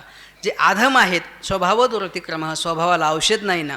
काय वृंदावन माखेले गुळे, कडू वृंदावन नावाचे फळ आहे, त्याला गुळाने माखलं तरी ते काय गोड होतं का? किंवा तो कोराय सांगतात काय जिरे काळे उपचारिले. काळं जिरे आहे ना, त्याला गुळाचा साखरेचा लेप दिला तरी ते काही गोड होईल का? ते कडूच आहे. तैशी आधमाची जातीच आधम, तसं आधमाची जातीच आधम आहे. म्हणून त्याला उपदेश करण्याच्या भानगडीमध्ये पडू नये, तो श्रम होईल. उपदेश श्रम करावा तो, त्याला उपदेश केला तर तो श्रमच होईल. क्रोधी अविश्वासी त्याशी बोधकायचा, व्यर्थ आपुली वाचा शिनवू नये, त्याला उपदेश करण्याच्या भानगडीमध्ये पडू नये. कळे विंचवाशी कुरवाळलेले अंग, दृष्टांत दिला. विंचवाचं अंग आपण कुरवाळलं, त्याला काय कळतं का? तो त्याचा स्वभाव सोडतो का? लगेच ठणका येतो ठेवून. आपले ते रंग दावी तसे तो आपला रंग दाखवतो ना, तसा हा आधम त्याच्या उपकार करण्याच्या भानगडीमध्ये पडू नये. तो त्याचा रंग दाखविलच. कारण का? तो कोऱ्या सांगतात तुका म्हणे नाही पाकाशी दगड. तुका म्हणे पाकाशी दगड नाही. दगड शिजवला तो काय त्याचा काय पाक होतो का? तो शिजतो का? नाही. तसं जैशी शुक्राची गोड विष्ठा, जशी शुक्राला विष्ठा गोड असते तशी आधमाला आधम नीच गुणच गोड वाटतात. त्याच्यामध्ये बदल होत नाही, त्याला करायचाच नाही आणि तो करून घेणारच नाही. म्हणून त्याच्या वर उपदेश किंवा उपकार करण्याच्या भानगडीमध्ये आपण पडू नये. स्तवून येणारा केला आयुष्याचा मातेरा, नारायणाच्या लोपे घडले अवघीचं पापे. जीव ज्याचे दान त्याचा खंडू नये मान, तुका म्हणे वाणी ऐके त्या दोषकाने. उगच स्तुती आणि निंदा कोणाची करू नये. तर करायची असेल तर भगवंताची करावी स्तुती अथवा निंदा करावी देवाची, बाकी कोणाचीही करू नये. जर स्तुती केली मनुष्याची तर केला आयुष्याचा मातेरा. त्याने आपल्या आयुष्याचं मातेरा केलेलं आहे, वाटोळं केलेलं आहे, सर्व नाश केलेला आहे. नारायणाचे आलोपे घडली अवघीचं पापे. त्याची स्तुती केली तर याचा लोप होईल. एका म्हणता भले दुजे सहजचे निंदिले. एकाचं जर तुम्ही स्तुती केली तर याला विसरताल ना तुम्ही. कारण का? एका वेळेस अंतकरणाची वृत्ती एकाच आकाराची होईल. जर मनुष्याच्या आकाराची झाली तर देवाच्या आकाराची होणार नाही. म्हणून नारायणाच्या लोपे त्याची स्तुती केली तर याचा लोप होईल. म्हणून नारायणाचा लोभ झाला तर अवघीच पापे घडली, सगळी पापं घडतील. जीव ज्याचे दान त्याचा खंडू नये मान. ज्याने जीवदान दिलेलं आहे, अर्थात जीवत्व दिलेलं आहे, तुका म्हणे मिळे जीवाचे साठी. नाहीतरी गोष्टी सांगू नये. जीव दिल्याशिवाय तो भेटत नाही. म्हणून ज्याने जीव दिलेला आहे ना, जीवत्व दिलेला आहे, त्याचा मान खंडू नये, त्याचं खंडन, त्याचा अपमान करू नये. तुका म्हणे वाणी ऐके त्या दोषकानी. तुकोबराय सांगतात ही जी वाणी आहे, ही वाणी अर्थात हे जे बोलणं आहे, त्या बोलण्याने सामान्य मनुष्याचं चिंतन करू नये. विषय तो त्यांचा बोलणेच नाही आता देवाविनं काय. दुसरं कोणाची स्तुती वर्णन करायचीच नाही. सगळ्यांनी नियम करा. बघा, आपल्याला काही मिळो किंवा नाही मिळो ही गोष्ट सोडून द्या, पण बाकीचे कोणाच्याही पुढं हांजी करायचं नाही. तो कोणी असू द्या. मग तुका म्हणे वाणी ऐके त्या दोषकाने. त्याचे जर वाणीने तुम्ही वर्णन कराल, ऐकाल, तरी त्याच्यामध्ये असलेले जे दोष आहेत ते तुम्हाला घडतील. कारण का, दुसऱ्याचं वर्णन केलेलं देवा वाचून किंवा त्याचं श्रवण केलेलं, असं हे दोन प्रकारचे दोष घडतात. आणि हे दोन्हीही दोष म्हणजे दोन्ही प्रकारचं पाप लागेल. म्हणून नारायणाच्या लोपे, नारायणाचा लोप व्हायल्याने सगळी पापे घडेल. मी तव बैसोनी धरून या आस. मी तव बैसलो धरून या आस. न करी उदास पांडुरंगा. नको आता मज दौडू श्रीहरी. मागाया भिकारी झालो दास. भुकेलो कृपेच्या वचना कारणे. आशा नारायणे पुरवावी. तुका म्हणे येऊन या देई भेटी. कुरवाळुनी पोटी धरा मज. या ठिकाणी जगद्गुरू तुकोबरायांच्या अंतःकरणामध्ये भगवंताच्या भेटीविषयी असलेली जी आर्तता आहे ती या ठिकाणी अभिव्यक्त होत आहे. भगवान परमात्म्याच्या भेटीविषयी असलेली जी आर्तता आहे, आर्त माझ्या बहुपोटी व्हावी भेटी पायांची. भेटीची आवडी उताविळ मन लागलेशे ध्यान जीवाच्या. जीवी जीवा भगवंताची भेट व्हावी ही जी आर्तता आहे ती या अभंगातून व्यक्त करताना तुकोबराय सांगतात. मी तव बैसलो धरून आस. मी आशा धरून बसलेलो आहे. कशासाठी? की देवा तुझं मला दर्शन व्हावं, तू मला साक्षात्कार दर्शन द्यावं, माझ्यावरती कृपा करावी, मला पोटायला कुरवाळून धरावं, याविषयी मला तू उदास करू नको. न करी उदास पांडुरंगा. हे पांडुरंगा मला तू उदास करू नको. किंवा न करी उदास जसा अभंग आहे ना, तसं न धरी उदास पण आहे बरं का. तू उदास पण धरू नको. मी तुझ्याकडे माझी जी इच्छा आहे ना ती पूर्ण कर. तो अभंग पाहून घ्यायचे, असे एकदम मिळता जुळता अभंग आहे. न करी उदास, मला तू उदासही करू नको आणि तूही उदास पण धरू नको. माझी इच्छा पूर्ण कर. माझ्या अंतःकरणामध्ये तुझ्या भेटीची आर्तता आहे. नको आता माझं दौडू श्रीहरी. हे श्रीहरी मला आता तुझ्यापासून दूर करू नको, दौडू नको. मागाया भिकारी झालो दास. तुझ्याकडे मी मागण्यासाठी भिकारी झालेलो आहे, तुझा दास झालेलो आहे. भुकेलो कृपेच्या वचनाकारणे. तुझ्या कृपेच्या वचनाकारणे मी भुकेला आहे. आणि हे नारायणा माझी आशा पुरवावी. पण कोणी? नारायणे. त्या नारायणाने माझी ही तुझ्या कृपेविषयी असलेली जी आशा आहे ती पूर्ण करावी, मला तृप्त करावं. तुका म्हणे येऊन या देई भेटी. कुरवाळून या पोटी धरामध्ये. मला येऊन देवा तू भेट दे. आणि एवढंच नाही तर मला कुरवाळून पोटाला धर. अर्थात मला माझं अंग कुरवाळून मला आलिंगन दे. याविषयी जगद्गुरू तुकोबरायांची भगवंताच्या भेटीविषयी असलेली जी आर्तता आहे ते सांगताना तुकोबराय सांगतात, नको आता मज दौडू श्रीहरी. मला तुझ्या पायापासून दूर करू नको. नका मज करू आता पाया वेगळे. मला पायापासून वेगळं करू नका. आता तुझे नाम गात असे गीती. म्हणून मानेती लोकमज. मला लोक मानतात ना, याचं कारण जगद्गुरू तुकोबराय सांगतात की तुझे नाम आता गात असे गीती. तुझे नाम गीती गात असे. पण केव्हा? आता मी तुझं नाम गीत गातोय ना तेव्हा. म्हणून लोक मज मानेती. म्हणूनच मला लोक मानतात. माझ्याकडे तेवढी योग्यता आहे का? काय आपली योग्यता आहे? काहीच नाही. पण आपण त्याचं नामचिंतन करतो म्हणून लोक आपल्याला मानतात. अन्न वस्त्र चिंता नाही या पोटाची. वारिली देहाची थोर पिडा. म्हणून जे भगवंताचं नामचिंतन करतात ना, आवडीने भावे हरिनाम घेशी. तुझी चिंता त्याशी सर्व आहे. नको खेद करू कोणत्या गोष्टीचा. आपण खेद करायची नाही, चिंता करायची नाही, चिंतन करायचं. हरिदासाला चिंता शोभत नाही, त्याला चिंतन शोभतं. म्हणून आपण अन्न वस्त्राची चिंता नाही करायची नाही. या आता पहा बरं का, अन्नाची चिंता, या पोटाची चिंता कोणती? अन्नाची. आणि देहाची, वस्त्राची चिंता. म्हणून ही पोटाची आणि देहाची थोर पिडा वारिली. ही पिडा चिंता भगवंताने निवारलेली आहे. सज्जन संबंधी तुटले उपाधी. रोकडा या बंदी सुटलोशी. सज्जन हे जे काही देहसंबंधी असलेले माझे संबंधी आहेत त्यांच्याविषयी असलेली उपाधी अर्थात ममता आसक्ती माझी सुटलेली आहे. रोकडा या बंदी सुटलोशे. आणि प्रत्यक्ष रोकडा म्हणजे प्रत्यक्षच या जन्ममरणाच्या बंदीखान्यातून मी सुटलेलो आहे. अर्थात हे मदतीस्तव झाले परी म्या नाही केले ऐशे जेणे जाणे तले तो सुटला गा. आणि म्हणून ही आसक्ती ममता ही सुटल्यामुळे अहंता ममता येते दुःखास्पदे द्वे. अहंता आणि ममता ही दुःखाची मूळ बीजे आहेत आणि म्हणून त्याच्यातून मी सुटलेलो आहे. घ्यावा द्यावा कोणी करावा सायास, काय घ्यावं द्यावं हे कष्ट कोण करील हो. कारण का गेले आशा पाश वारुण्या किंवा गेले आशा पाशने वारुण्या भक्त ऐशे जाना जे देह उदास. त्याचे आशापास सगळे निवृत्त होताच. आशा ही परमम दुःखम नैराश्यम ही परमम सुखम. आशा ही परम दुःखाचं मूळ आहे. म्हणून आशा मारुनिया जयवंत व्हावे. आमचे जयराम बाबा सांगायचे आशा मारुनिया जयराम व्हावे, तेव्हाची गोसावी व्हावे त्याने. म्हणून ही आशा ही सगळं दुःखाचं मूळ आहे. म्हणून अल्पसंतुष्टता हे साधूचं नाक आहे. परमपूज्य प्रातस्मरणे वंदनीय घुले बाबा संतुष्ट सततम योग्य या पदाचे व्याख्यान करीत असताना साधूने अल्पसंतुष्ट असावं, अध्ययनामध्ये नाही. कुठे असावं? या देह आणि देहाच्या संबंधामध्ये त्याने अल्पसंतुष्ट असावं. या आशापाश निवृत्त झाले पाहिजेत. ते निवारून गेलेले आहे. तुका म्हणे तुझं कळेल ते आता कराजी अनंता मायबापा. हे अनंता मायबापा तुम्हाला जे कळेल ते करा. आता तुझं कळेल ते करी तारीशी तरी तारी मारी. कारण का मी तुझं नाम गात आहे आणि म्हणून माझी अन्न वस्त्राची चिंता तुला आहे. नको चिंता करू वस्त्रा या पोटाची माऊली आमची पांडुरंग. आणि म्हणून आपण कोणतीही चिंता करायची नाही, मोकळ्या मनाने चिंतन करायचे. कामक्रोध माझे लाविले पाठी बहुत हिमपुटी झालो देवा. आवरिता तुझे तुझं नावरती थोर वाटे चित्ते आश्चर्य हे तुझे या विनोदे आम्हा प्राणासाठी भयभीत पोटी सदा दुःखी. तुका म्हणे माझ्या कपाळाचा गुण तुला हासे कोण समर्थाशी. तुकोबराय देवाशी बरं का. या ठिकाणी देवाशी प्रेमाशी भांडतात. आणि मनुष्य भांडू कोणाशी शकतो बरं?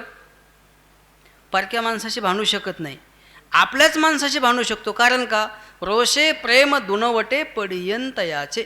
भांडणं केलं तर ते प्रेम अतिशय वाढतं. आणि म्हणून तुम्हाला कोणाला माहीत असेल का नाही, पण बाबांसोबत मी एवढा भांडतो की मी तुम्हाला माहीतच नाही अजून किती भांडतो. भरपूर भांडतो. ते बाबांना मलाच माहिती आहे आम्ही काय भांडतो. पण आमचा जो भांडणाचा विषय आहे ना तो करू आवडीने वाद तुमच्या सुखाचा संवाद. या वादे जे आहे ते तत्वबोधा. त्यांच्यासोबत नाही भांडायचं तर मग कोणासोबत भांडता? तानयाचे लागे झटे तरी अधिकची पाना फुटे. आणि म्हणून त्या लोकांशीच आपण भांडणं केले पाहिजे. कोणाशी? ज्यांचा आपला काही संबंध नाही त्यांच्याशी आपण भांडू शकत नाही. ज्यांचं आपलं अतिशय सलगी आहे, सख्य आहे. तसं तुकोबरायांचं देवाशी सख्य होतं, सलगी होती. म्हणून देवाशी तुकोबराय प्रेमाने भांडतात. ते भांडतात याचं कारण त्यांनी त्याच्याशी सलगी केली, तेवढी भक्ती केली की त्या भक्तीने तो ऋणी झाला. तुका म्हणे देवा ऋणी करुणी ठेवू सेवा. आणि त्या सेवेने तो ऋणी झाला. म्हणूनच त्याच्याशी ते प्रेमाने भांडू शकतात. आमची जनाबाई भगवंताला शिव्या देते. का शिव्या देते? कारण तिची भक्तीच तेवढी. ती दळाई जरी बसली तरी तिला दुसरा विषयच आठवत नाही. आणि म्हणून देव जनाबाईच्या उवा काढायचा. तिने शिव्या दिल्या की हात डोलायचा. लोक म्हणायचे काही जणी वेडी देवाला शिव्या देते आणि हा याला गोड वाटायच्या त्या शिव्या. कारण का आता कोणीतरी मला मदत करा बरं का.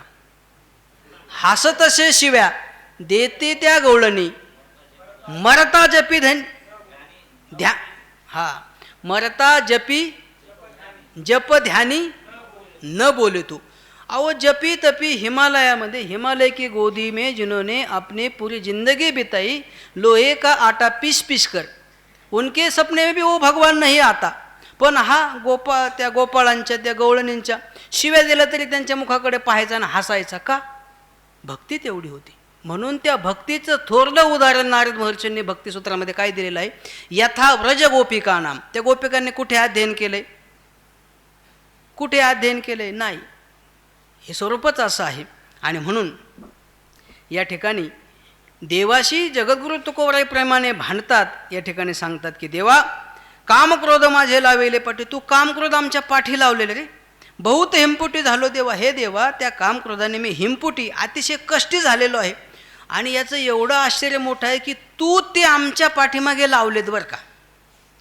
पण याचं कारण तुम्हाला सांगतो. विषयांतर होईल जरी झालं तरी मी शब्दाचा पक्का आहे. आपली वेळ किती आहे? 1.5 तास. चालू झालेलं आहे 6:10. मी शब्दाचा पक्का आहे. तुम्ही किती घड्याळ दाखवा मला, मी घड्याळ आणलेलं नाही, बरोबर सोडणार आहे. आपताऊल मेली आहे. त्याचं कारण सांगतो बरं का. मुख्य काम क्रोध हे देवाचे आहेत. त्या कालियाला भगवान परमात्म्याने जर्जर केलं आणि मग त्याला विचारलं, सांग कालिया, तू या डोहामध्ये का आला? सगळा आपल्याला इतिहास माहिती. त्या कालियाने भगवंताला त्याचे बोलते बंद केले. त्याने सांगितलं, देवा तू बोलतो कोणाला? अरे तुझ्या विषयाने सगळं गोकुळ हे सगळे गोपाळ हे सगळे पशुपक्षी मारतात ना. त्या कालियाने दिलेलं उत्तर आहे. त्याने सांगितलं, देवा माझी निर्मिती कोणी केली? देवाने सांगितले, सगळ्या जगाची मी केली, तर तुझी मीच केली. माझ्या मुखामध्ये विष कोणी निर्माण केलं? तूच केलं. आणि मग तूच जर विष निर्माण केलं, तू निर्माण केलेल्या विषयाने हे जर प्राणी मात्र मारतात, तर माझ्यावर रागवायचं काय कारण आहे? वाली, बाली आणि हा जो कालिया, या तिघांनी देवाची बोलती बंद केली होती. तर देवाची बोलती बंद केली. तर सतुकोराय सांगतात, हे कामक्रोध तुझेच आहेत, पण आश्चर्य आहे तुझे असून तुझं ते ऐकत नाहीत. आवरिता तुझे, तुझं नावरती, तुझेच असून तुला आवरत नाही. याचं मला थोर आश्चर्य वाटतं. थोरं वाटे चित्ती आश्चर्य, हे चित्तामध्ये मोठं आश्चर्य वाटतं. तुझेच असून तुझं ऐकत नाही. का ऐकत नाही? याचेच ऐकायला पाहिजे ना. पण याला एकदा क्रोध आला महाराज. एवढा क्रोध आला की एका बुक्कीमध्ये नाहीच, त्या कंसाजवळ हा गेला आणि केवळ त्या स्टेजवरती उडी मारली. त्या कंसाला अटॅक आला. कारण का? याने आपल्या भक्ताला, वसुदेवजींना, माता देवकीला एवढा त्रास दिला होता, अतिशय राग आला होता. भगवान परमात्म्याला आपल्या भक्ताला जर कोणी त्रास दिला ना, हरिजनाची कोणी न करावी निंदा, सहा तो गोविंद नाही त्याची, एवढा राग येतो त्याला. त्याचंच आहे, पण त्याला सुद्धा तो कामक्रोध आवरत नाही. गोष्ट सांगत नाही आता. म्हणून आश्चर्य वाटतं. पण तुझा हा सगळा विनोद होतो देवा, तुझे या विनोदी आम्हा प्राणासाठी. तुझा विनोद झाला पण आमचा जीव गेला ना, त्याच्यामध्ये आमचा प्राण जातो. याच्यामध्ये आम्ही भयभीत पोटी सदा दुःखी, आम्ही या भीतीने दुःखी झालेलो आहोत, भेलेलो आहोत. आणि पोटी सदा दुःखी, आमच्या पोटामध्ये सतत कायमच्या आम्ही दुःखी झालेलो आहोत. याविषयी जगद्गुरु तुकोबरा सांगतात, देवा तुझा विनोद झाला रे, पण आम्ही भेलेलो आहोत या संसारामध्ये. किती भीती हो, भेलेलो आहोत. आणि प्रसंगी प्राणसुद्धा जाण्याची वेळ येते. तुका म्हणे माझ्या कपाळाचं गुण, तुला हासे कोण समर्थ, असे जगद्गुरु तुकोबऱ्यांचं. पहा बरं का, किती लीनता आहे. जयांची विनय ह्याची संपत्ती जगद्गुरु तुकोबरा सांगतात, देवा काही असू दे, ह्याच्यामध्ये तुझा काहीच दोष नाही. का? तुका म्हणे माझ्या कपाळाचं गुण, अरे माझ्या नशिबातच हे आहे, तुला नावं ठेवण्यामध्ये काही दोष आहे. तुका म्हणे माझ्या कपाळाचा गुण, हा माझ्या कपाळाचा नशिबाचा गुण आहे, अदृष्टाचा गुण आहे. तुला कोण हासे समर्थ, असे तू समर्थ आहे, तुला कोण हसेल? तुला दोष देण्यामध्ये काहीच या ठिकाणी मोठेपणा नाही. म्हणून देवाला काहीही दोष देण्याचा नाही. सुख दुःख याचा कोणीही दाता नाही. सुखस्य दुःखस्य न कोपी दाता, सुखाचा दुःखाचा कोणी दाता नाही. परवददाती ती कुबुद्धी रेषा, दुसरा दुःख देतो मला, ही कुबुद्धी आहे. याचं कारण आहे सुख दुःख आपल्या स्वकर्माने मिळतं. आणि स्वकर्माने हा जीव गुंफलेला आहे, त्याचं केलेलं कर्म त्याला सुख दुःख देतं. उगच देवाला दोष देण्यामध्ये काही अर्थ नाही. आणि म्हणून जगद्गुरु तुकोबरा या ठिकाणी देवाशी प्रेमाने भांडतात. सो मुखेजी तुम्ही सांगा मज सेवा, ऐसे माझे देवा मनोरथ. देवा तुमच्या मुखाने मला सांगा तुमची सेवा कशी करायची. ऐसे माझे देवा मनोरथ, असे माझे मनोरथ आहे, माझी इच्छा आहे की तुम्ही सांगा तुमची सेवा मी कशी करू. नेगो आम्ही काही आपुल्या उदारे, चित्त वित्त घरे जीवावरी. आम्ही तुम्हाला या जीवावरती उदार होऊन जे चित्त वित्त घरदार हे सगळं जे दिलेलं आहे ना, ते परत घेणार नाही. बोले परस्परे वाढ व्हावे सुख, पहावे श्रीमुख डोळे भरी. तुम्ही आमच्याशी परस्परामध्ये बोलावं, तुझं श्रीमुख डोळे भरून पाहावं आणि त्याच्यामध्ये जे सुख आहे ते वाढावं. आणि म्हणून हे सुख वाढावं एवढंच माझं मनोरथ आहे, माझी दुसरी इच्छा कोणतीही नाही. तुका म्हणे सत्य बोलतो वचन, करुणे चरण साक्ष तुझे. देवा तुझी मी शपथ घेऊन सांगतो, तुझ्या चरणाची मी साक्ष ठेवतो, माझं हे वचन सत्य आहे.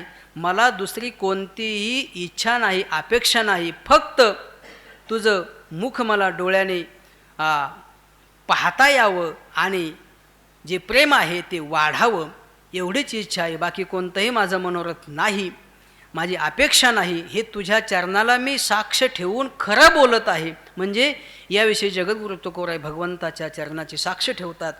आणि पुढे आणखी एक अभंगामध्ये जगद्गुरु तुकोबराय देवाशी प्रेमाने भांडताना सांगतात, मज अनाथा कारणे करी येणे केशवा, मज अनाथा कारणे, मी अनाथ आहे आणि या अनाथा कारणे देवा हे केशवा करी येणे, तू ये माझ्यासाठी, जीव झोरे तुझ्यासाठी, तुझ्यासाठी माझा जीव झोरत आहे.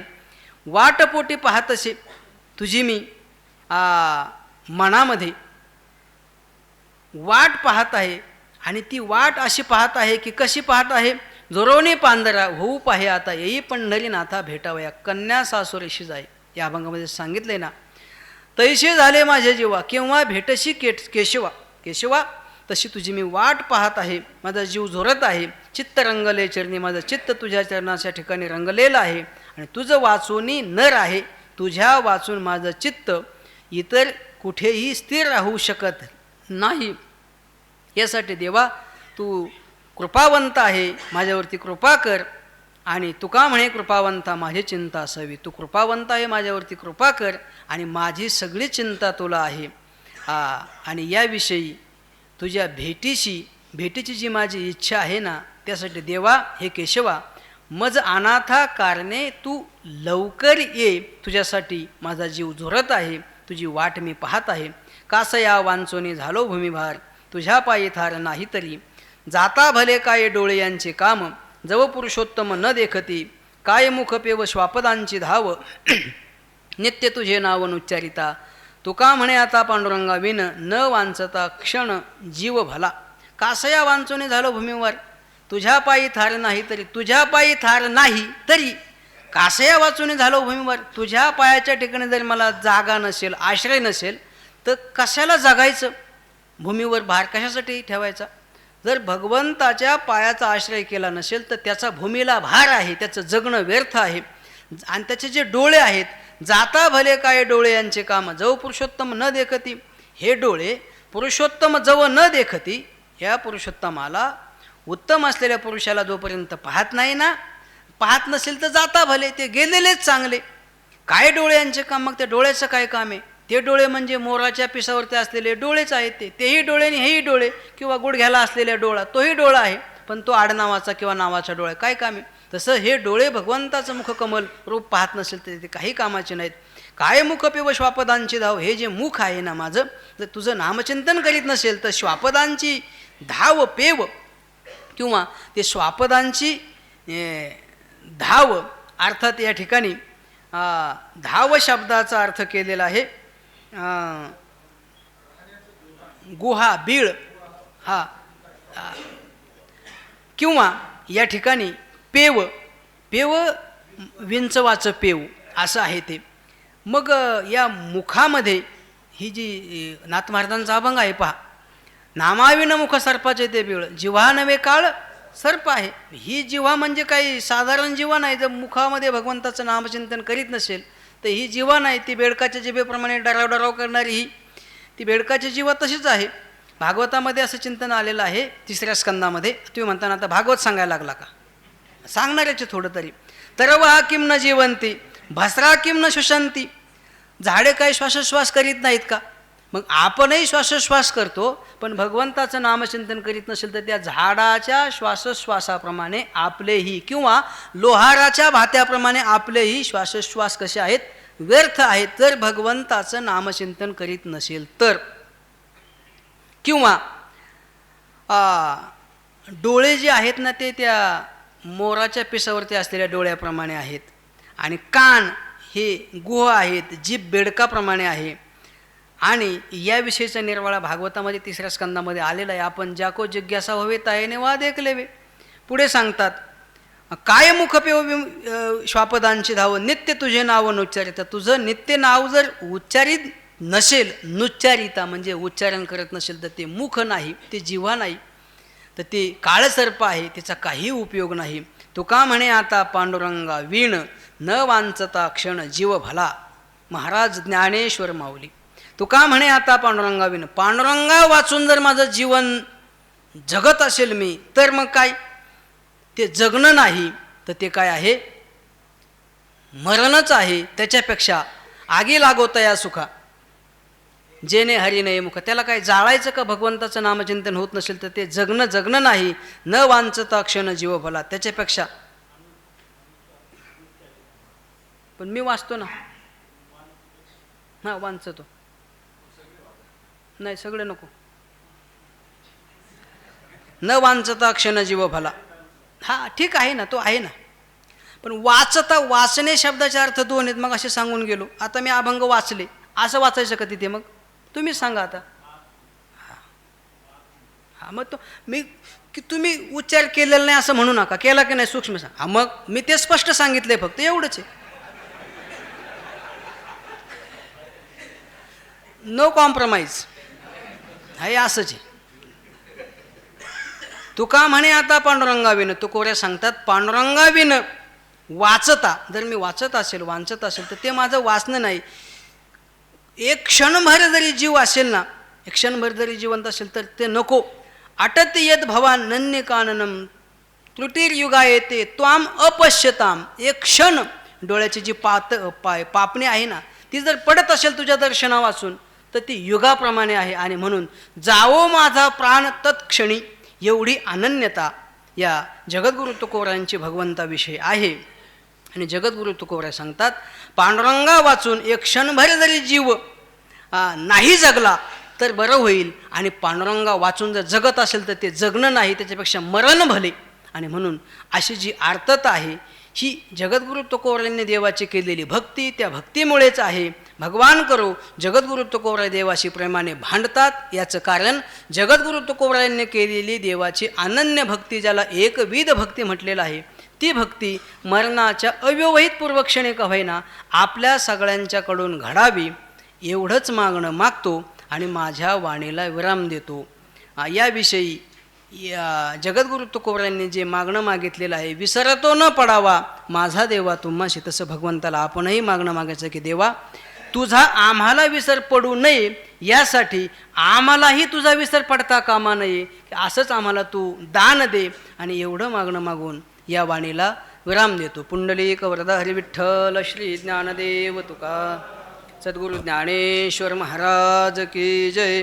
महाराज ज्ञानेश्वर माऊली, महाराज ज्ञानेश्वर माऊली, सद्गुरु ज्ञानेश्वर माऊली, सद्गुरु ज्ञानेश्वर माऊली, महाराज ज्ञानेश्वर माऊली, महाराज ज्ञानेश्वर माऊली, महाराज ज्ञानेश्वर माऊली, महाराज ज्ञानेश्वर माऊली, सद्गुरु ज्ञानेश्वर माऊली, महाराज ज्ञानेश्वर माऊली, महाराज ज्ञानेश्वर माऊली, महाराज ज्ञानेश्वर माऊली, महाराज ज्ञानेश्वर माऊली, महाराज ज्ञानेश्वर माऊली. पुंडलिक वरदा हरी विठ्ठल श्री ज्ञानदेव तुकाराम पंढरीनाथ भगवान की जय. सद्गुरु ज्ञानेश्वर महाराज की जय.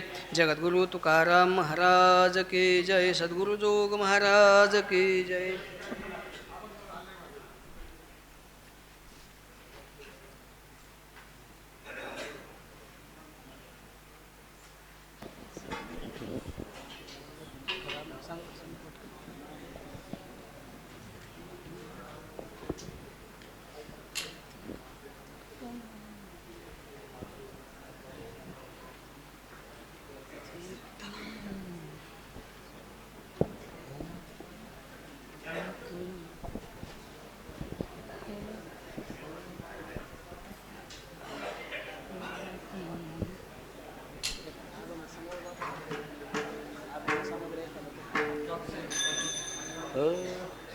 आता तुम्ही कृपावंत, आता तुम्ही कृपावंत,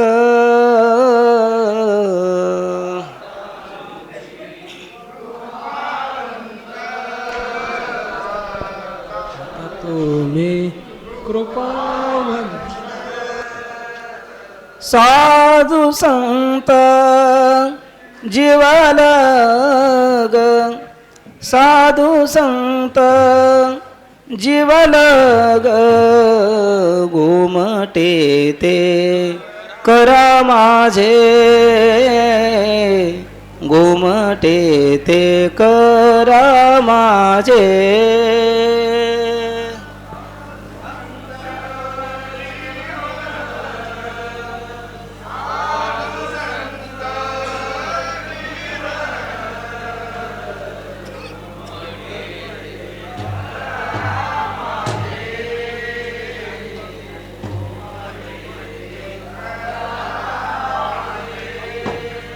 भार ओझे तुम्हासी भार ओझे तुम्हासी गोमटे ते करा माझे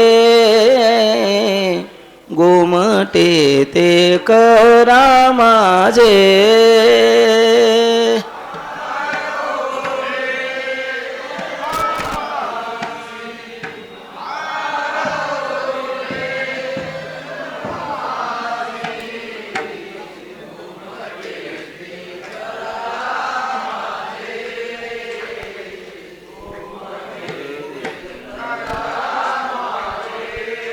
वंचिले ते पायापासी नाही आसी वेगळे गुमटे ते करा माझे भार ओझे तुम्हासी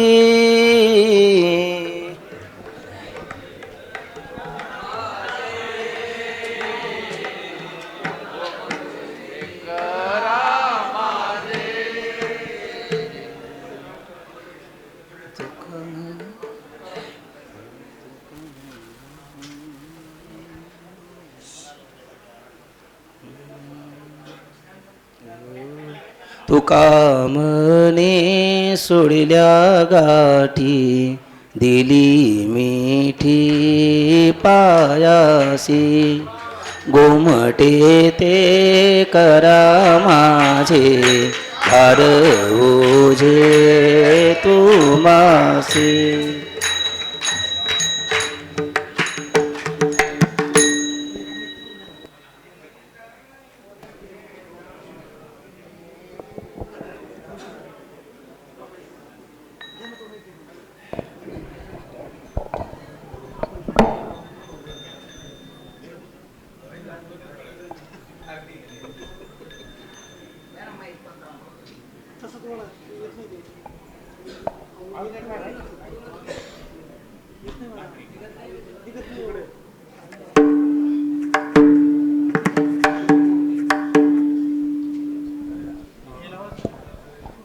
इंद्रायणी चेतटे धरला रहिवास विश्वतारावया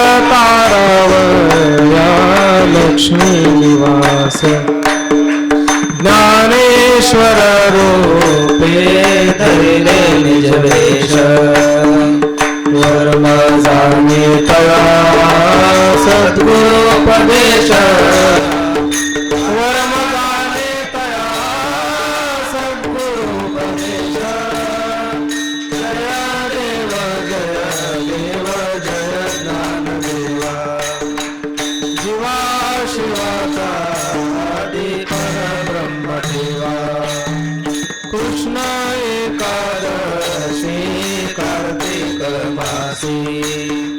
आपण पंढरीनाथ सनकाधिकासी यात्रेसी येताती स्वानंदराशी दर्शन घडे निज मुक्ती देसी दर्शन घडे निज मुक्ती देसी जय देव जय देव शिवा शिवाचा आदिकर ब्रह्मदेवा वैशिक पुत्र केला वाचक वेदाचा प्रतिष्ठानी गर्व हरिला विप्राचा विशेषार्थ केला भगवद्गीतेचा तत्वज्ञानी शोभे पिंपळ कनकाचा प्रत्यक्ष द्वारे शोभे पिंपळ कनकाचा जय देव जय ज्ञानदेवा जीवा देवाचा आदि परब्रह्मदेवा सनक सिद्ध गणा माझी तो श्रेष्ठ ज्ञानावरी माझी ज्ञानवरी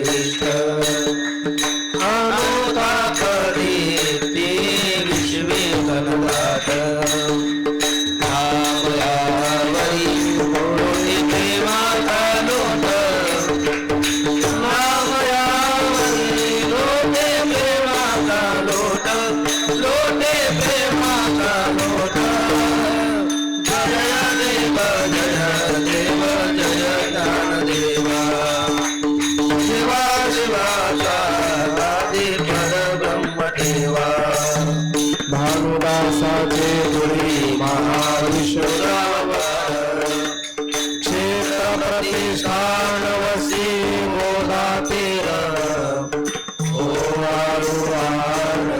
स्वामी एकनाथा तुमचे नाम घेता रे भव भय चिंता जनार्दनाची कृपा दत्तात्रयाचा वसार भागवती टीका नारायणी आत्मबोध जयवाडू वारणी स्वामी एकनाथ तुमचे नाम घेता हरे भव भय चिंता ब्रह्मा विष्णू महेश जासी शरावया येती न भळे जाची निष्ठा होय एकात्मता भरती स्वामी एकनाथा तुझे नाम घेता हरे भव भय चिंता कावडीने पाणी जागरी चक्र पाणी वाहे अनन्य भक्ती भावे निरावण त्याचे पाय अनन्य भक्ती भावे निरावण त्याचे पाय ओ स्वामी एकनाथ तुमचे नाम घेता हरे भव भय चिंता प्रपंच रचना सर्व ही भोगुनी त्यागेली अनुतापाची ज्वारी देहबुद्धी हरली वैराग्याची दिशा प्रगतुनी दाखविली अहंता ममता दौडून निज शांती वरली जय जाती सद्गुरु स्वामी तुकया दातारा तारक तो सकळांचा जीवलग सोयरा हरिभक्तीचा महिमा विशेष वाढविला विरक्ती ज्ञानाचा ठेवा उघडीला जगदोद्धारा लागे उपाय सुचविला निंदक दुर्जनांचा संदेह निर्शीला जय जाती सद्गुरु स्वामी तुकया दातारा तारक तो सकळांचा जीवलग सोयरा 13 दिवस वह्या रक्षिलिया उदकी कोरड्याची काढून दाखविल्या शेखी अपार कविता शक्ती मिरवली विधी अंकी कीर्तन श्रवणे तुमच्या तरी जे जनलोकी जय जाती सद्गुरु स्वामी तुकया दातारा तारक तो सकळांचा जीवलग सोयरा बाळ वेश घेऊन श्रीहरी भेटला विधीचा झंका तोची आठव हळदिदला तेने ब्रह्मानंदे प्रेमारुडविला न तुके म्हणून तुका नामे गौरविला जय जाती सद्गुरु स्वामी तुकया दातारा तारक तो सकळांचा जीवलग सोयरा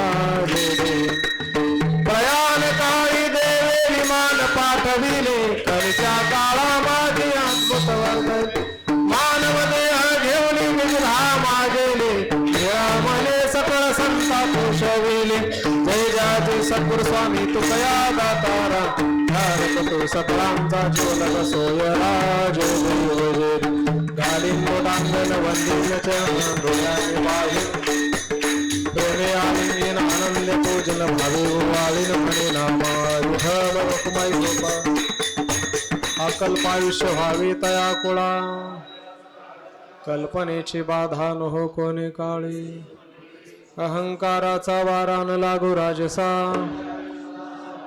नामा म्हणे तयासा विकल्याण मागणे ते क तुझ प्रति आहे या संताशी निर्विहीची मज दे तुका म्हणे आता उदार तू होय आलो या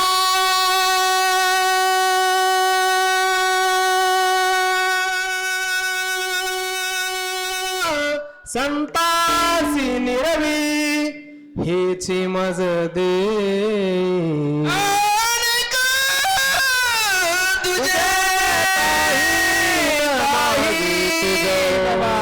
ज्ञानदेव तुकाराम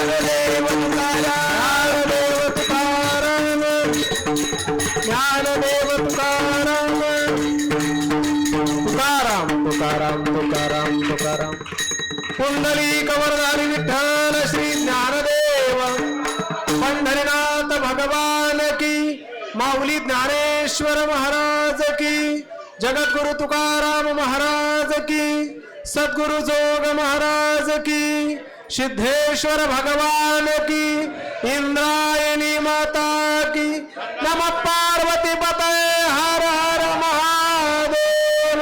उद्या बरोबर सकाळी 7 वाजता ज्ञानसत्राला आरंभ होईल.